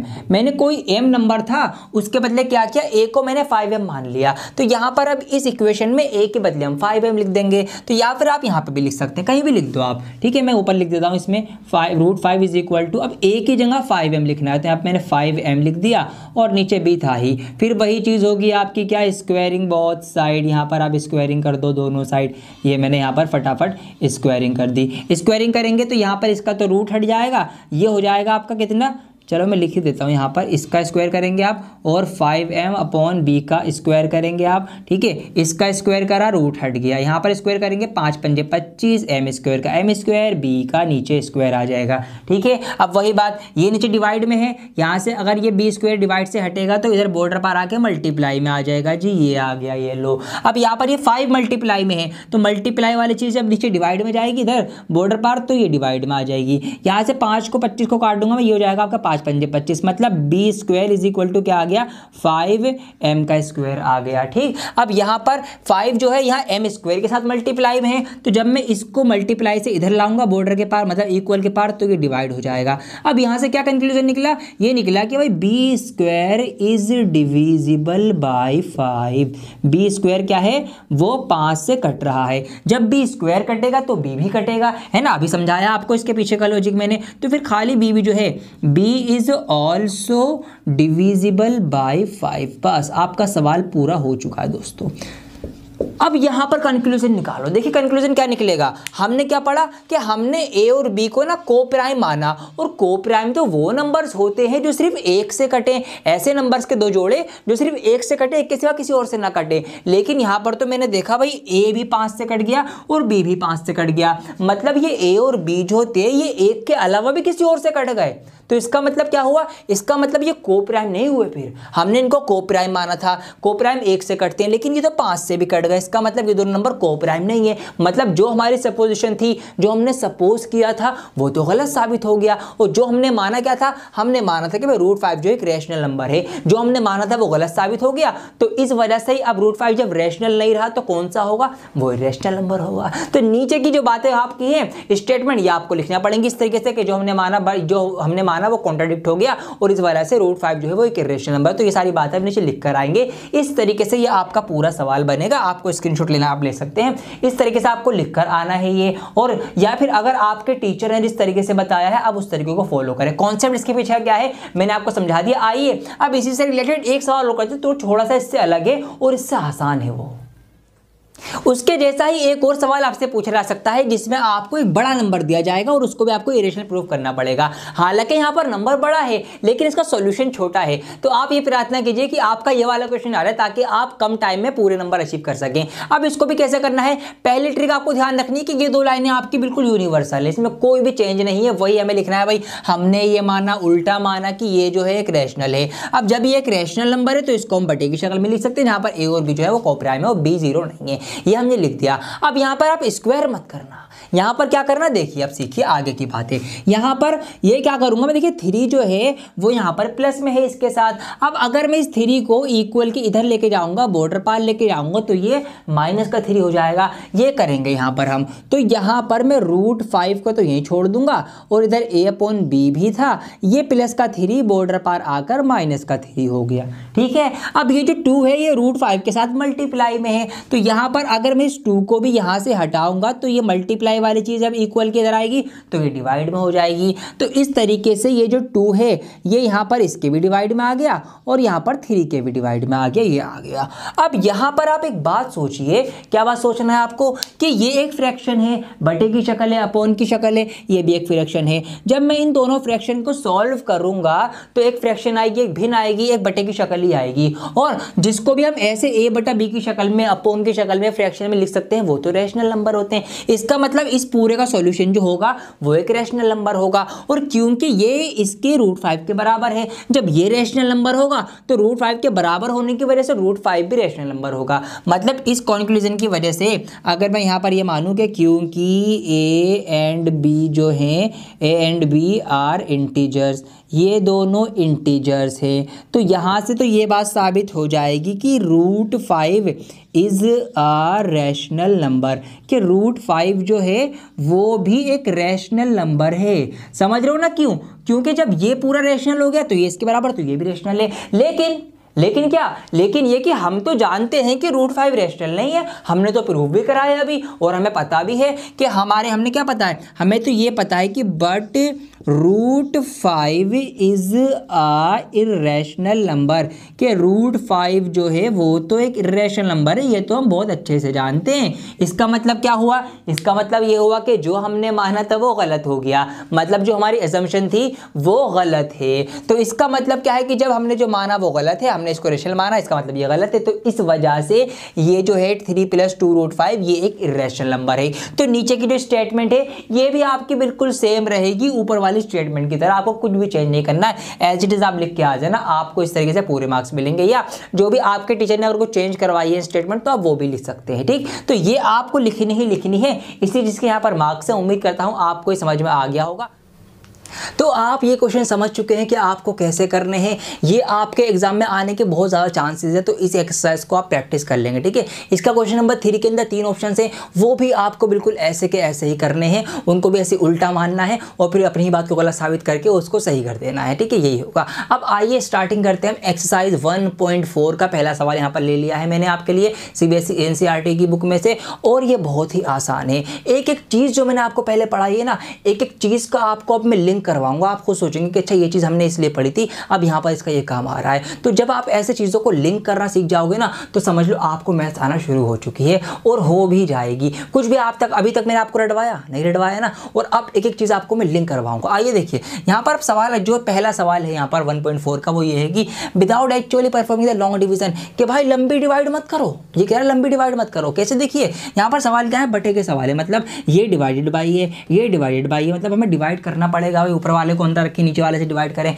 ये कह रहा है ऐसे मत करो, लंबी डिवाइड करे बिना हमें ये बताओ, क्या बताओ, कि भाई ये जो कट के आएंगे कि इसका जो पॉइंट होगा वो टर्मिनेट डेसिमल एक्सपेंशन, मतलब इसका जो डेसिमल के बाद जो वो होगा, पॉइंट के बाद जो नंबर चलेंगे वो फैलाव जो होगा उसका वो कट जाएगा या फिर वो नहीं कटेगा। जो मैंने आपको शुरू में बताया था रेशनल नंबर की पहचान, रेशनल नंबर तो है ये P/Q की शक्ल में, दो पहचान बताई थी, या तो टर्मिनेट हो जाएगा पॉइंट के बाद जाकर, या फिर नहीं होगा तो वो रिपीट हो जाएगा। तो यही बताना है हमें कि भाई ये टर्मिनेटिंग है या नॉन टर्मिनेटिंग है, कौन से वाले फिर वो हैं ये रेशनल नंबर, ये बताओ। अब कैसे पहचानोगे, इसकी एक बहुत प्यारी सी आपको मैं ट्रिक बताता हूँ। देखिए दोस्तों, हमें क्या करना है, नीचे वाले नंबर्स पे ध्यान देना है। अब क्यों ध्यान देना है वो भी सुन लो। देखिए दोस्तों, 2 नंबर ऐसे हैं कि जिनसे ना कोई भी नंबर पूरा पूरा कट ही जाता है, ठीक है। 2 नंबर ऐसे हैं, कौन से? एक है आपका 2 और एक है 5। यहाँ पर मैं लिख के आपको समझाता हूँ अच्छे से।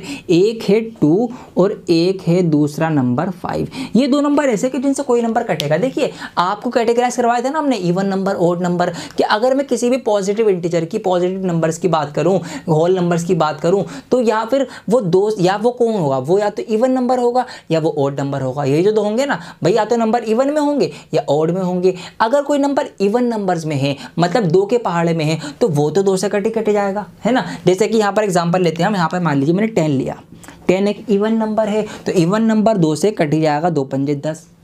अब मान लो इवन नहीं तो कोई ओड है नंबर, या तो इवन होगा या ओड होगा, है ना, यही तो बात है ना। अब देखिए यहाँ पर अगर मान लेते कोई ओड नंबर ले, मैंने 9 ले लिया, अब इसको काटूंगा, ये भी कट जाएगा, 4.5, 4.5 दूनी 9 होते हैं ना, तो ये भी कट जाएगा। तो इसका मतलब ये है कि 2 से तो भाई कोई भी नंबर कट जाएगा, ठीक। अब बिल्कुल यही चीज़ 5 पे ही फॉलो होती है। अब यहाँ पर मैं दोबारा अगर 10 लूँ तो भाई 10 5 से कट जाएगा, 5 दूनी 10, मतलब कोई सा भी इवन नंबर जो होगा वो 5 से कट जाएगा। अगर हम इवन को सारों को हटाते हैं, अब ओड की बात कर लें, तो ओड को अगर हम देखें, विषम संख्याओं को हम देखें, तो ये भी 5 से कट जाएंगे। देखिए 5 एकम 5, ठीक है। यहाँ पर क्या होगा, 4 बचेगा, पॉइंट लाके 0 उतारेंगे, 5 8 40 हो जाएगा, तो ये भी कट गया। तो इसका मतलब हमें सिर्फ ये देखना है कि नीचे वाले को फैक्टर्स के अंदर अगर 2 और 5 आ रहे हैं तो वो क्या होगा, फिर उसका जो डेसिमल एक्सपेंशन होगा ना, वो तो टर्मिनेटिंग वाला होगा। और अगर 2 और 5 के अलावा कोई और नंबर आ जाए नीचे डिनोमिनेटर के फैक्टर्स के अंदर, तो फिर वो कौन सा होगा, वो नॉन टर्मिनेटिंग होगा। बस ये बात ध्यान रखनी है। सारा कंक्लूजन क्या निकला,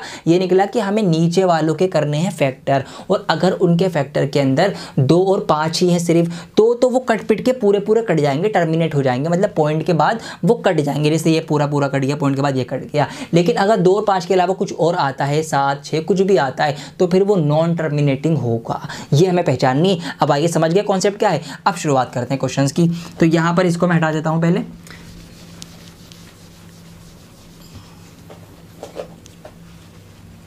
तो हमें क्या करना है, सबसे पहले नीचे वालों के फैक्टर करने। तो नीचे यहाँ पर है 3125, इसके फैक्टर करेंगे फटाफट। तो 3125 क्या फैक्टर करेंगे, लास्ट में 5 है तो 5 से कटेगा, 5 छिंग 30, 1 बचा, 5 दूनी 10, कितना बचा, 2 बचा, 5 पंजे 25, 5 से फिर कटेगा 125 बार जाएगा, 5 से फिर कटेगा 5 पंजे 25, कितनी बार जाएगा आपका ये, 5 दूनी 10, 25 बार जाएगा, 5 से फिर कटेगा 5 पंजे 25 और 5 से फिर कटेगा 5 एकम 5। तो इसके फैक्टर यहाँ पर निकल के आ चुके हैं। और यहाँ पर आपने वो बात भी नोट कर ली होगी जो मैंने अभी आपको समझाई थी। हमने यहाँ पर क्या पाया, हमने ये पाया कि इसके फैक्टर्स के अंदर सिर्फ 5 ही आ रहा है ना। तो इसका मतलब ये कि अगर हम 13 को 3125 से डिवाइड करेंगे तो ये कट जाएगा, टर्मिनेट हो जाएगा, मतलब पॉइंट के बाद ना ये रिपीट नहीं होगा, ये कहीं ना कहीं जाके रुक जाएगा। तो हम क्या लिख देंगे, हम ये लिख देंगे it has terminating decimal expansion. ठीक है, सिंपल सा। आप यहाँ पर बस ये लाइन लिख देंगे। कि क्यों लिख देंगे, रीजन भी बताएंगे क्यों, क्योंकि इसके फैक्टर्स के अंदर सिर्फ 5 आ रहा है।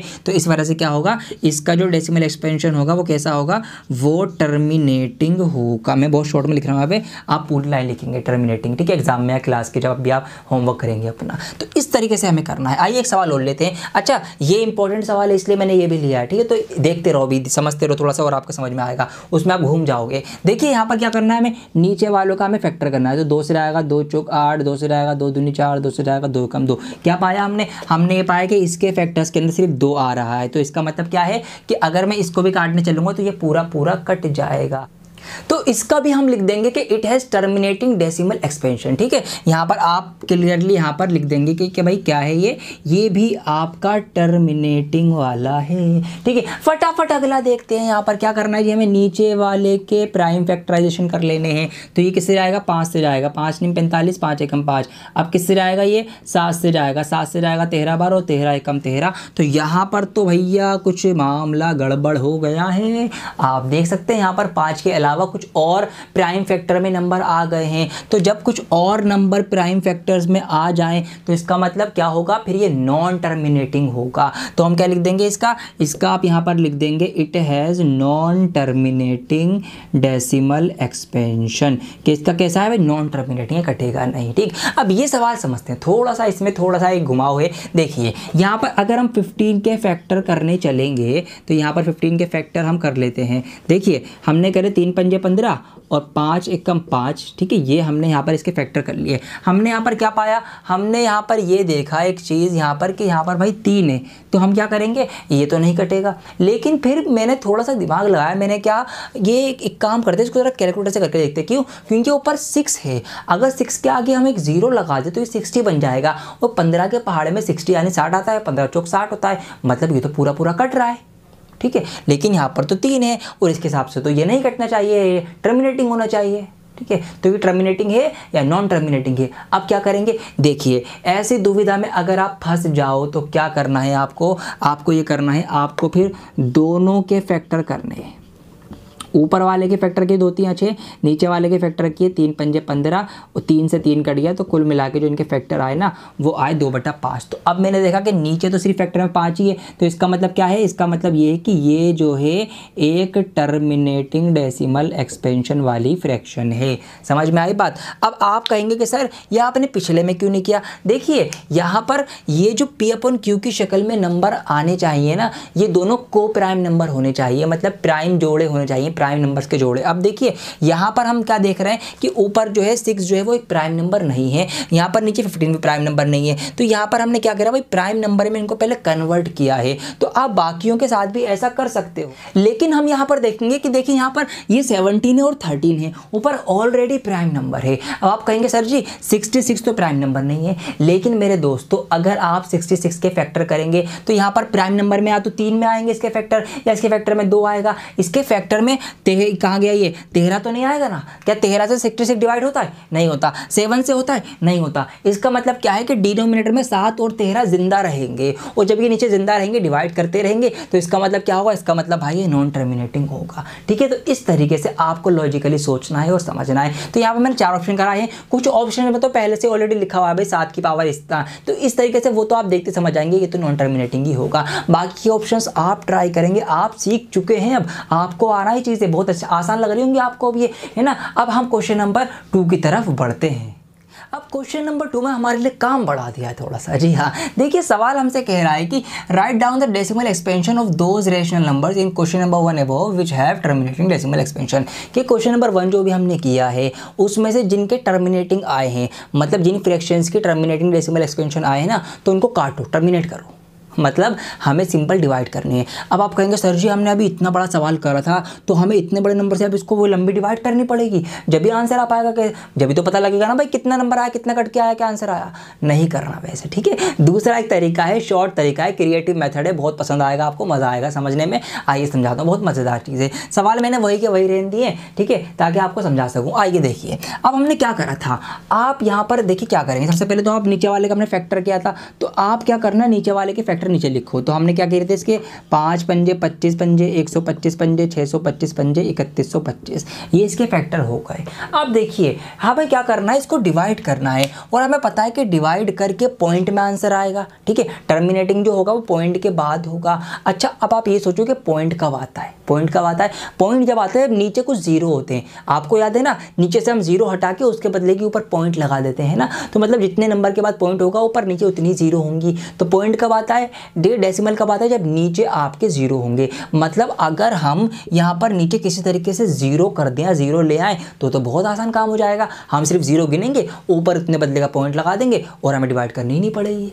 ठीक है, तो हम जीरो, अब नीचे जीरो लाएंगे। जीरो कैसा आएगा वो हमें देख के आएगा सवाल को। यहाँ पर है 5 5 5 5 5। अब मैं इस 5 को जीरो कैसे बना सकता हूँ, मतलब इस 5 को ऐसे नंबर में हमें कन्वर्ट करना है जिसमें लास्ट में जीरो आता हो। देखिए अगर मैं इस 5 की 2 से मल्टीप्लाई करूँ तो हो जाएगा 5 2 10, 5 दूनी 10, ये जीरो आ गया यहाँ पर। ऐसे में इस वाले 5 की भी 2 से मल्टीप्लाई करूँ तो ये हो जाएगा 5 दूनी 10, जीरो मिल जाएगा हमें। ऐसे अगर मैं हर एक 5 की 2 से मल्टीप्लाई कर दूंगा तो 10 10 10 10 होते रहेंगे, और फिर उस तरीके से उनकी मल्टीप्लाई होकर मुझे बहुत सारे जीरो मिल जाएंगे, उनके बदले के ऊपर पॉइंट लगा दूंगा बस। तो हमें क्या करना है, हमें यहाँ पर जितने 5 होंगे ना उतने ही 2 से इसी नीचे डिनोमिनेटर में मल्टीप्लाई करनी है। आइए करते हैं, समझ में आ गई आपके बात क्या कर रहे हैं हम। तो यहाँ पर हमारे पास 1 2 3 4 5 5 5 है हमारे पास, तो हम 5 बार 2 की मल्टीप्लाई कर देंगे। देखिए 2 इंटू 2 इंटू 2 इंटू 2 इंटू 2। अब यहाँ पर मैंने 5 बार 2 से मल्टीप्लाई कर दी, हर एक 5 को 10 बनाने के लिए। अब लेकिन एक बात, आपने नीचे मल्टीप्लाई करी है ना, ऊपर भी मल्टीप्लाई करनी पड़ेगी, नाइंसाफ़ी नहीं करनी है आपको ज़रा सी भी। तो ऊपर भी हम 2 इंटू 2 इंटू 2, ठीक है, 2 दूनी 4 दूनी 8 दूनी 16 दूनी 32, यहाँ पर आ गया आपके पास 5 2। ठीक, अब ऊपर क्यों करी, देखिए फ्रैक्शन को हमें बैलेंस रखना है भाई। अगर इसको बराबर रखना है तो 1 किलो तरबूज ऊपर डाला है तो 1 किलो तरबूज नीचे भी रखो, अब जब भी तो बराबर रहेगा ना मामला। वरना अगर आपने नीचे नीचे कर दी ऊपर नहीं करी तो फ्रैक्शन गड़बड़ा जाएगी, तो आंसर आपका गलत आएगा। तो हमें बैलेंस फ्रैक्शन रखनी है, इसलिए जितने से मल्टीप्लाई नीचे करोगे उतने से आपको ऊपर भी करनी है। अब देखिए इससे हुआ क्या, इससे ये हुआ हमारा, अब यहाँ पर देखिए 5 दूनी 10, ये 10 बन गया। ठीक है, इसी तरीके से 5 दूनी, ये दोनों 10 बन गए। फिर 5 इंटू 2, ये दोनों 10 बन गए। 5 इंटू 2, ये दोनों 10 बन गए। और फिर 5 दूनी 10, ये भी आपका 10 बन गया। इतने सारे मुझे नीचे 10 मिल गए, मतलब जीरो मिल गए। अब ऊपर भी हमें मल्टीप्लाई करनी पड़ेगी, तो 2 दूनी 4 दूनी 8 दूनी 16 दूनी 32, ऊपर आ गया 32, मल्टीप्लाई में ये वाला 13 है ही। अब देखिए कमाल, कमाल क्या हुआ, पहले ऊपर मल्टीप्लाई करते हैं। 13 दूनी 26 का 6 हासिल लगा 2, 13 3 39, 40 41, ऊपर 416 आ गया। अब नीचे देखिए, नीचे है 1 2 3 4 5, 5 जीरो है नीचे, और 1 सारे में 1 है ना, मतलब 10 धाम 100 धाम इस तरह से आप करोगे तो बेसिकली क्या है कि 1 के आगे उतने जीरो लगा दो, 1 2 3 4 5, ये इतने सारे जीरो मुझे मिल गए। इसी के लिए सारी मेहनत करी थी। अब आंसर आ गया, हमें डिवाइड करनी ही नहीं पड़ी, बस हम नीचे जीरो काउंट करेंगे कितने हैं, और ऊपर उतने के बाद सेम जीरो लगा देंगे। तो ऊपर हमारे पास नंबर है 416। अब नीचे जीरो कितने हैं, 1 2 3 4 5, 5 जीरो हैं, मतलब ऊपर राइट हैंड साइड से 5 बार के बाद पॉइंट लगाना है। तो आइए गिनते हैं राइट हैंड साइड से 1 2 3 नंबर में, तो लेकिन 3 हमारे पास डिजिट, तो क्या हम करेंगे 2 डिजिट के बदले अपने पास से 2 जीरो लगाएंगे और फिर हम यहाँ पर पॉइंट लगा देंगे और हमारा आंसर आ गया है। तो देखा आपने, बिना डिवाइड किए हमने इसको डिवाइड करके आंसर का पता लगा लिया कि भाई ये आएगा, इसका जो काट के आंसर लगाना टर्मिनेट करके ये आंसर आएगा। ठीक है, ऐसे आपको ये करना है। एक सवाल और करवा देता हूँ आपको ताकि और अच्छे से समझ में आ जाए। तो ये भी आपका टर्मिनेटिंग आया था, है ना, इसको हम करते हैं। आइए, तो क्या करा हमने, ऊपर तो 17 है, प्राइम नंबर है, इसमें तो कुछ नहीं कर सकते। नीचे हम क्या करेंगे 2 × 2 × 2, ये हमने इसके फैक्टर किए थे। अब यहाँ पर 2 है, अब इसको हमें क्या करना है, 0 लाना है। तो किससे मल्टीप्लाई करूँ 2 की 0 आए, तो मैं यहाँ पे 5 से मल्टीप्लाई करूँगा, क्योंकि 2 पंजे 10 होते हैं। ठीक है, तो 5 से मल्टीप्लाई करेंगे। अब कितनी बार करें, 3 2 है ना, तो 3 5 से कर दो अपने पास से। तो यहाँ पर हम क्या करेंगे 3 5 5 × 5 × 5 कर देंगे। अच्छा, नीचे करा है तो ऊपर भी करना पड़ेगा, 5 × 5 × 5 ये हो गया। ठीक, अब क्या करेंगे वही बात, ऊपर मल्टीप्लाई कर देते 17 × 5 पंजे 25 पंजे 125, तो ऊपर तो ये 125 आ गया। नीचे देखिए 5 दूनी ये 10 हो जाएगा। ठीक है, 5 दूनी ये 10 हो जाएगा, 5 दूनी ये 10 हो जाएगा। अच्छा, इसको काटना मत, ये जो मैंने समझाया ना, ये आपको समझाने के लिए काटा है कि भाई ये इससे खत्म हो गया, मतलब ये दोनों मिलकर 10 बन गए, कि आप भी काट दो, काटना मत। ठीक है, वहाँ पर बेसिकली यहाँ पर बस ये मल्टीप्लाई होके ये हो रही है, मैंने आपको समझाने के लिए काटा था कि भाई ये दोनों कट के ये हो गए, तो आप मत काट देना वहाँ पर जब आप लिखने चलो। ठीक है, नंबर कट जाएंगे आपके। तो आप बेसिकली इस तरह से बिल्कुल क्लियर रखेंगे। यहाँ पर मैं अब छोड़ देता हूँ, क्लियर ही समझा तो दिया ही आपको मैंने। तो ये आपका इसी तरह से रहेगा। ठीक है भाई, 5 दूनी 10 हो गया, 5 दूनी 10 हो गया, 5 दूनी 10 हो गया। अब यहाँ पर क्या हुआ, नीचे हमारे पास आ गए 3 0। ठीक है, 3 0 आ गए, और ऊपर मल्टीप्लाई कर लेंगे इसकी। तो यहाँ पर मल्टीप्लाई करेंगे 17 पंजे 50 के बाद हासिल लगा 8, 17 दूनी 34 और 8 हमारा हो जाएगा 8 से 12 25, और इस तरह से आ जाएगी आपकी 31 25। ठीक है, अब क्या करना है भाई, 3 0 है तो 3 के बाद पॉइंट लग जाएगा, तो 3.125 ये इसका आंसर आ गया। मतलब इसको डिवाइड करके, कौन सा था, ये वाला था ना, हाँ, इसको डिवाइड करके ये आंसर आएगा। तो इस तरीके से आप सारे ही सवाल कर लोगे। ठीक है, आपको क्या करना है, बस 0 बनाना है, 10 बनाना है नीचे। तो अगर 5 नीचे आए तो आप 2 लगा दो, और अगर नीचे 2 आए तो आप 5 लगा दो। और टर्मिनेटिंग में यही दोनों होंगे, क्योंकि अगर इनके अलावा कुछ और होगा तो वो तो नॉन टर्मिनेटिंग हो जाएगा, वो आपको करना ही नहीं है, क्योंकि सवाल में कहा है बस सिर्फ जो टर्मिनेटिंग डेसिमल है सिर्फ उनके बताने। तो इस तरीके से आपका क्वेश्चन नंबर 2 हो गया। अब क्वेश्चन नंबर 3 इसका बचा है सिर्फ और सिर्फ, और पूरा चैप्टर पूरा होने वाला है, कंप्लीट होने वाला है। मुझे बहुत ज़्यादा एक सेटिस्फैक्शन जिसको कहते हैं ना, वो अंदर से फील हो रहा है। इस वक्त मैं बता नहीं सकता कितनी मेहनत से मैंने पूरी वीडियो बनाई है, यहाँ पर रिकॉर्ड करी है, कि चीज़ आपको समझाई है, और अब मैं अपने मुकाम तक पहुँचने वाला हूँ, मंजिल तक पहुँचने वाला हूँ। जो मेरा मकसद था वो पूरा होने वाला है कि मैं आपको एक ही वीडियो में पूरा चैप्टर पढ़ा सकूँ। और तो ये जो एक सेटिस्फेक्शन होता है ना दोस्तों, यही सबसे बड़ी कमाई है मेरी, कि ये फीलिंग्स आप नहीं समझ सकते कि क्या फील होता है अंदर के जब हम जो सोचें वो पूरा हो जाए। ठीक, तो आइए अगला सवाल करते हैं, फिर उसके बाद थोड़ी सी बातें होंगी और फिर वीडियो को हम खत्म करेंगे। तो दोस्तों इस क्वेश्चन में आपको वो शॉर्ट ट्रिक लगानी है जो मैंने आपको रेशनल नंबर की 2 ट्रिक सिखाई थी। एक एक चीज़ का मैंने आपको लिंक बताया है, कुछ भी आपको रटवाया नहीं है। इसी एक वीडियो में कितनी सारी चीज़ें सीख ली हमने, नंबर सिस्टम पढ़ लिया, सारे नंबर सीख लिए, प्राइम नंबर सीख लिए, कंपोजिट सीख लिए, हमने LCM SCF सीखा, हमने प्राइम फैक्टराइजेशन सीखा, और हमने कई सारी चीज़ें सीखते हुए हम यहाँ तक आ चुके हैं। अब वो ट्रिक कैसे लगानी है आइए इस सवाल में देखेंगे। यहाँ पर सवाल हमसे कह रहा है कि नीचे कुछ रियल नंबर्स दिए गए हैं और डेसिमल एक्सपेंशन के साथ दिए गए, मतलब पॉइंट के बाद वो नंबर ऐसे करके फैले हुए हैं। हमें क्या करना है, हमें ये करना है, हमें कुछ डिसाइड करना है। क्या डिसाइड करना है, हमें ये डिसाइड करना है कि वेदर दे आर रैशनल और नॉट, कि ये जो हमें नंबर्स दिए गए हैं ये रैशनल नंबर हैं या नहीं है, ये बताना है। तो यहीं पर वो पहचानने वाली ट्रिक अब आपकी लगेगी कि भैया 2 ट्रिक ही बताई थी, उनसे देख के पहचानो कि नंबर है या नहीं है। तो आइए पहचान करते हैं कि इनमें से कौन सा रैशनल है, कौन सा इर्रेशनल है। तो रैशनल की कौन सी 2 ट्रिक बताई थी, पहले उसको रिवाइज करवा दूं आपको, आप कहीं भूल गए हो। देखिए पहली ट्रिक क्या थी कि रैशनल नंबर वो होते हैं जो पॉइंट के बाद कुछ दूरी के बाद जाके पूरे पूरे कट जाएंगे, टर्मिनेट हो जाएंगे। दूसरी ट्रिक क्या थी कि अगर वो पूरे पूरे टर्मिनेट नहीं होंगे ना तो वो रिपीट होंगे, नॉन टर्मिनेटिंग बट रिपीटिंग। आइए पहला ऑप्शन देखते हैं। तो देखिए यहाँ पर 43.1 2 3 4 5 6 7 8 9 यहाँ पर आके पूरा पूरा टर्मिनेट हो गया, खत्म हो गया, कट गया। तो इसका मतलब क्या है, ये एक रैशनल नंबर है। तो इस तरीके से हम यहाँ पर लिख देंगे कि ये एक रैशनल है। देखिए तो हमने ये देखते ही पहचान लिया कि ये एक रैशनल नंबर है, कितनी आसानी से पहचान लिया। आइए अब अगला देखते हैं ना। अब यहाँ पर देखिए 0.12 फिर 012 0012 00012 इस तरह से, मतलब यहाँ पे नोट कीजिए आप एक बात कि एक तो ये ऐसे चलते ही जा रही है सीरीज, मतलब ये नॉन टर्मिनेटिंग है, कट तो नहीं रही, साथ ही साथ की रिपीट भी नहीं हो रही।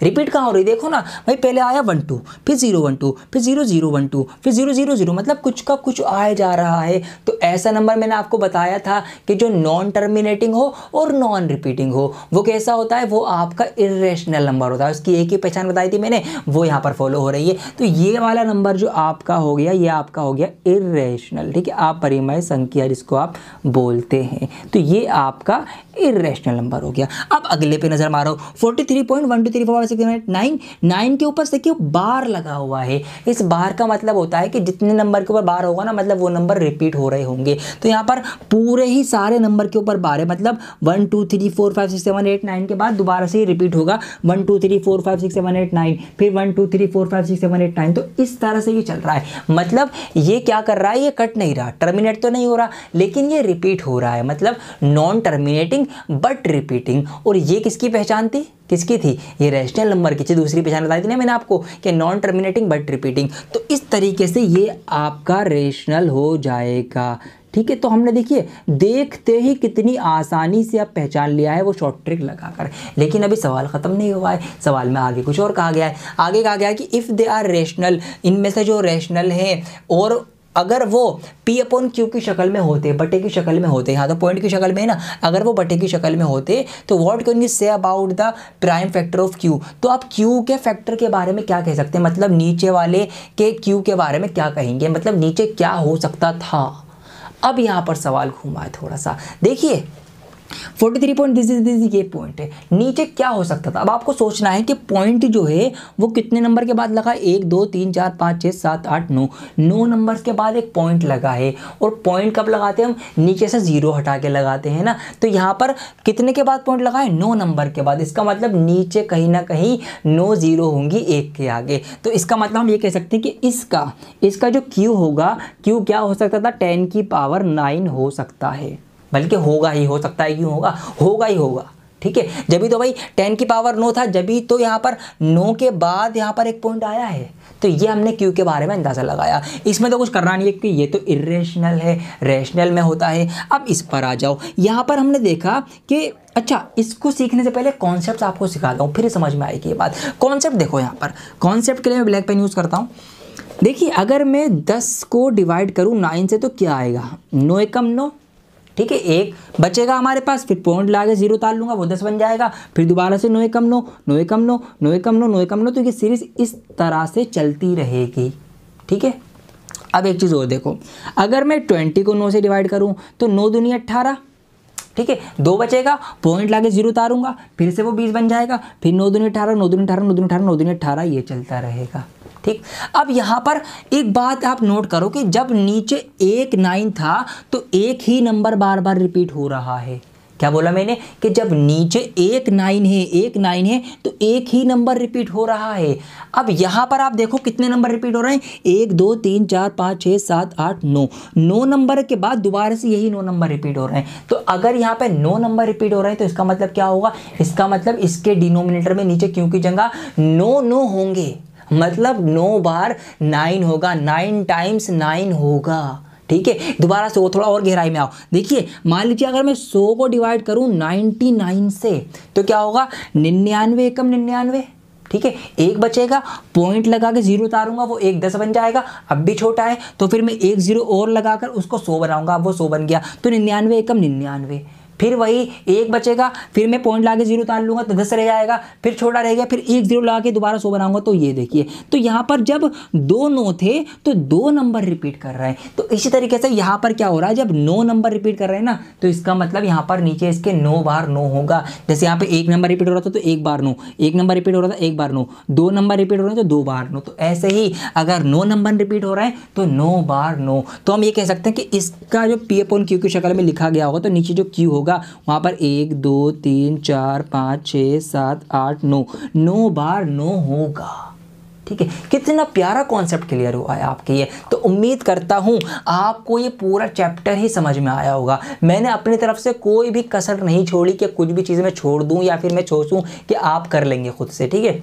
जो भी मुझे लगा कि आपको समझाना है, कॉन्सेप्ट की बात कर रहा हूँ मैं, जो भी मुझे लगा आपको समझाना है वो सब मैंने आपको समझाया है, डिटेल में समझाया है, बहुत खोल के एक चीज़ समझाई है और हर एक चीज़ को मैंने लिंक भी कराया है। कुछ भी आपको मैंने रटवाया नहीं है। कितनी सारी चीज़ हमने सीख ली। LCM हो गया, SCF हो गया, आपका प्राइम फैक्टर हो गया, प्राइम नंबर हो गया, कंपोजिट नंबर हो गया, रेशनल नंबर हो गए, इरेशनल हो गए, उनकी पहचान हो गई, रियल नंबर्स हो गए, आपके वर्ड प्रॉब्लम हो गई SCF वाली, और आपका वो फॉर्मूला हो गया LCM × SCF वाला। कितनी सारी चीज़ें हमने इस एक चैप्टर में आज सीखी हैं दोस्तों। ये आपको बहुत ही ज़्यादा एक तरह से मील का पत्थर साबित होगा 10th क्लास का, जो आप पूरा आगे बढ़ेंगे ना। पहला चैप्टर अगर आपने इतने बड़े तरीके से सीख लिया तो मेरे दोस्तों अब देखिए आप किस तरह से अपना सपोर्ट मुझे दिखा सकते हैं। मैंने आपके लिए इतना कुछ किया है, आपके लिए इतनी लंबी वीडियो बनाई है, तो दोस्तों आप मेरी फीस समझ कर ही इस वीडियो को लाइक कर दीजिएगा। इस वीडियो को लाइक कर देना, कमेंट करके मुझे बता देना अगर आप मुझसे थोड़ी भी स्नेह रखते हैं, थोड़ा भी आप मुझसे एक सपोर्ट, एक दिल से कनेक्शन रखते हैं ना, तो मुझे बताइए प्लीज़, ठीक है। इस वीडियो को लाइक करके बताइए, इस वीडियो को कमेंट करके बताइए, अपने दोस्तों में शेयर करके बताइए कि कोई डियर सर हैं जो हमारे लिए इतनी मेहनत कर रहे हैं, पूरे चैप्टर हमारे लिए लेकर आ रहे हैं। अपने स्कूल में बताइए ये बात, ताकि ज़्यादा से ज़्यादा लोगों का हमें सपोर्ट मिले और इसी से हमें मोटिवेशन मिलता है कि हम आपके लिए इतनी मेहनत कर सकें। तो ज़रा सा भी अगर आप मुझसे स्नेह रखते हैं, मेरी कोई वीडियो देखिए, मुझे आप दिल से पसंद करते, तो दोस्तों यही एक तरीका है सपोर्ट दिखाने का। इस वीडियो को लाइक करें, कमेंट करें, शेयर करें, और पहली बार हमारी वीडियो देख रहे हैं तो चैनल को सब्सक्राइब करना बिल्कुल ना भूलें। अपने सब दोस्तों से भी करवाएं, ठीक है। एक हमें टीम बनानी है, पूरा हमें एक तरीके से सबको साथ मिल के करना है, तो हमें मोटिवेशन मिलेगा, हम और बढ़िया वीडियो आपके लिए लेकर आते रहेंगे। डाउटनेट एप्लीकेशन को डाउनलोड कर लेना आप, ठीक है। दोबारा से बता देता हूँ आपको, डाउट वगैरह क्लियर होते हैं वहाँ पर, लिंक नीचे दिया गया है आपके लिए। और दोस्तों मैं बहुत जल्द लौटूंगा एक और नई वीडियो के साथ। जब तक के लिए बने रहें डियर सर के साथ। मेरा दिल भी नहीं कर रहा कि मैं इस वीडियो को ख़त्म करूँ, इतना ज़्यादा मुझे लगाव हो गया है, इतनी ज़्यादा खुशी इस टाइम हो रही है कि दिल कर रहा है कि आपसे मैं बातें करता रहूँ, लेकिन दोस्तों जाना पड़ेगा, बहुत ज़्यादा थकान हो चुकी है और अब नई वीडियो भी आपके लिए लेकर आनी है। तो बस मेरे साथ बने रहें, हमें सपोर्ट करते रहें, लाइक शेयर कमेंट और सब्सक्राइब करना बिल्कुल ना भूलें। सबको बताएं, अपने दोस्तों को, ठीक है, स्कूल में बताएं, अपने स्कूल के ग्रुप में ये वीडियो भेजें, इसका पूरा लिंक भेज दें, ताकि ज़्यादा से ज़्यादा बच्चे लॉकडाउन में घर पर बैठकर इसको पढ़ सके, समझ सके। बोर्ड का साल है, मैं नहीं चाहता कि कोई भी किसी तरीके से लॉकडाउन की वजह से या कोई वायरस हमारी पढ़ाई रोके, हमारे नंबर कम करे बोर्ड के आके। मैं नहीं होने दूंगा ऐसा आपके साथ, आप भी नहीं होने देंगे किसी और के साथ। तो सबको ये वीडियो शेयर करनी है मेरे दोस्तों। बहुत जल्द लौटूंगा एक और नई वीडियो के साथ। जब तक के लिए बने रहें डियर सर के साथ। जय हिंद।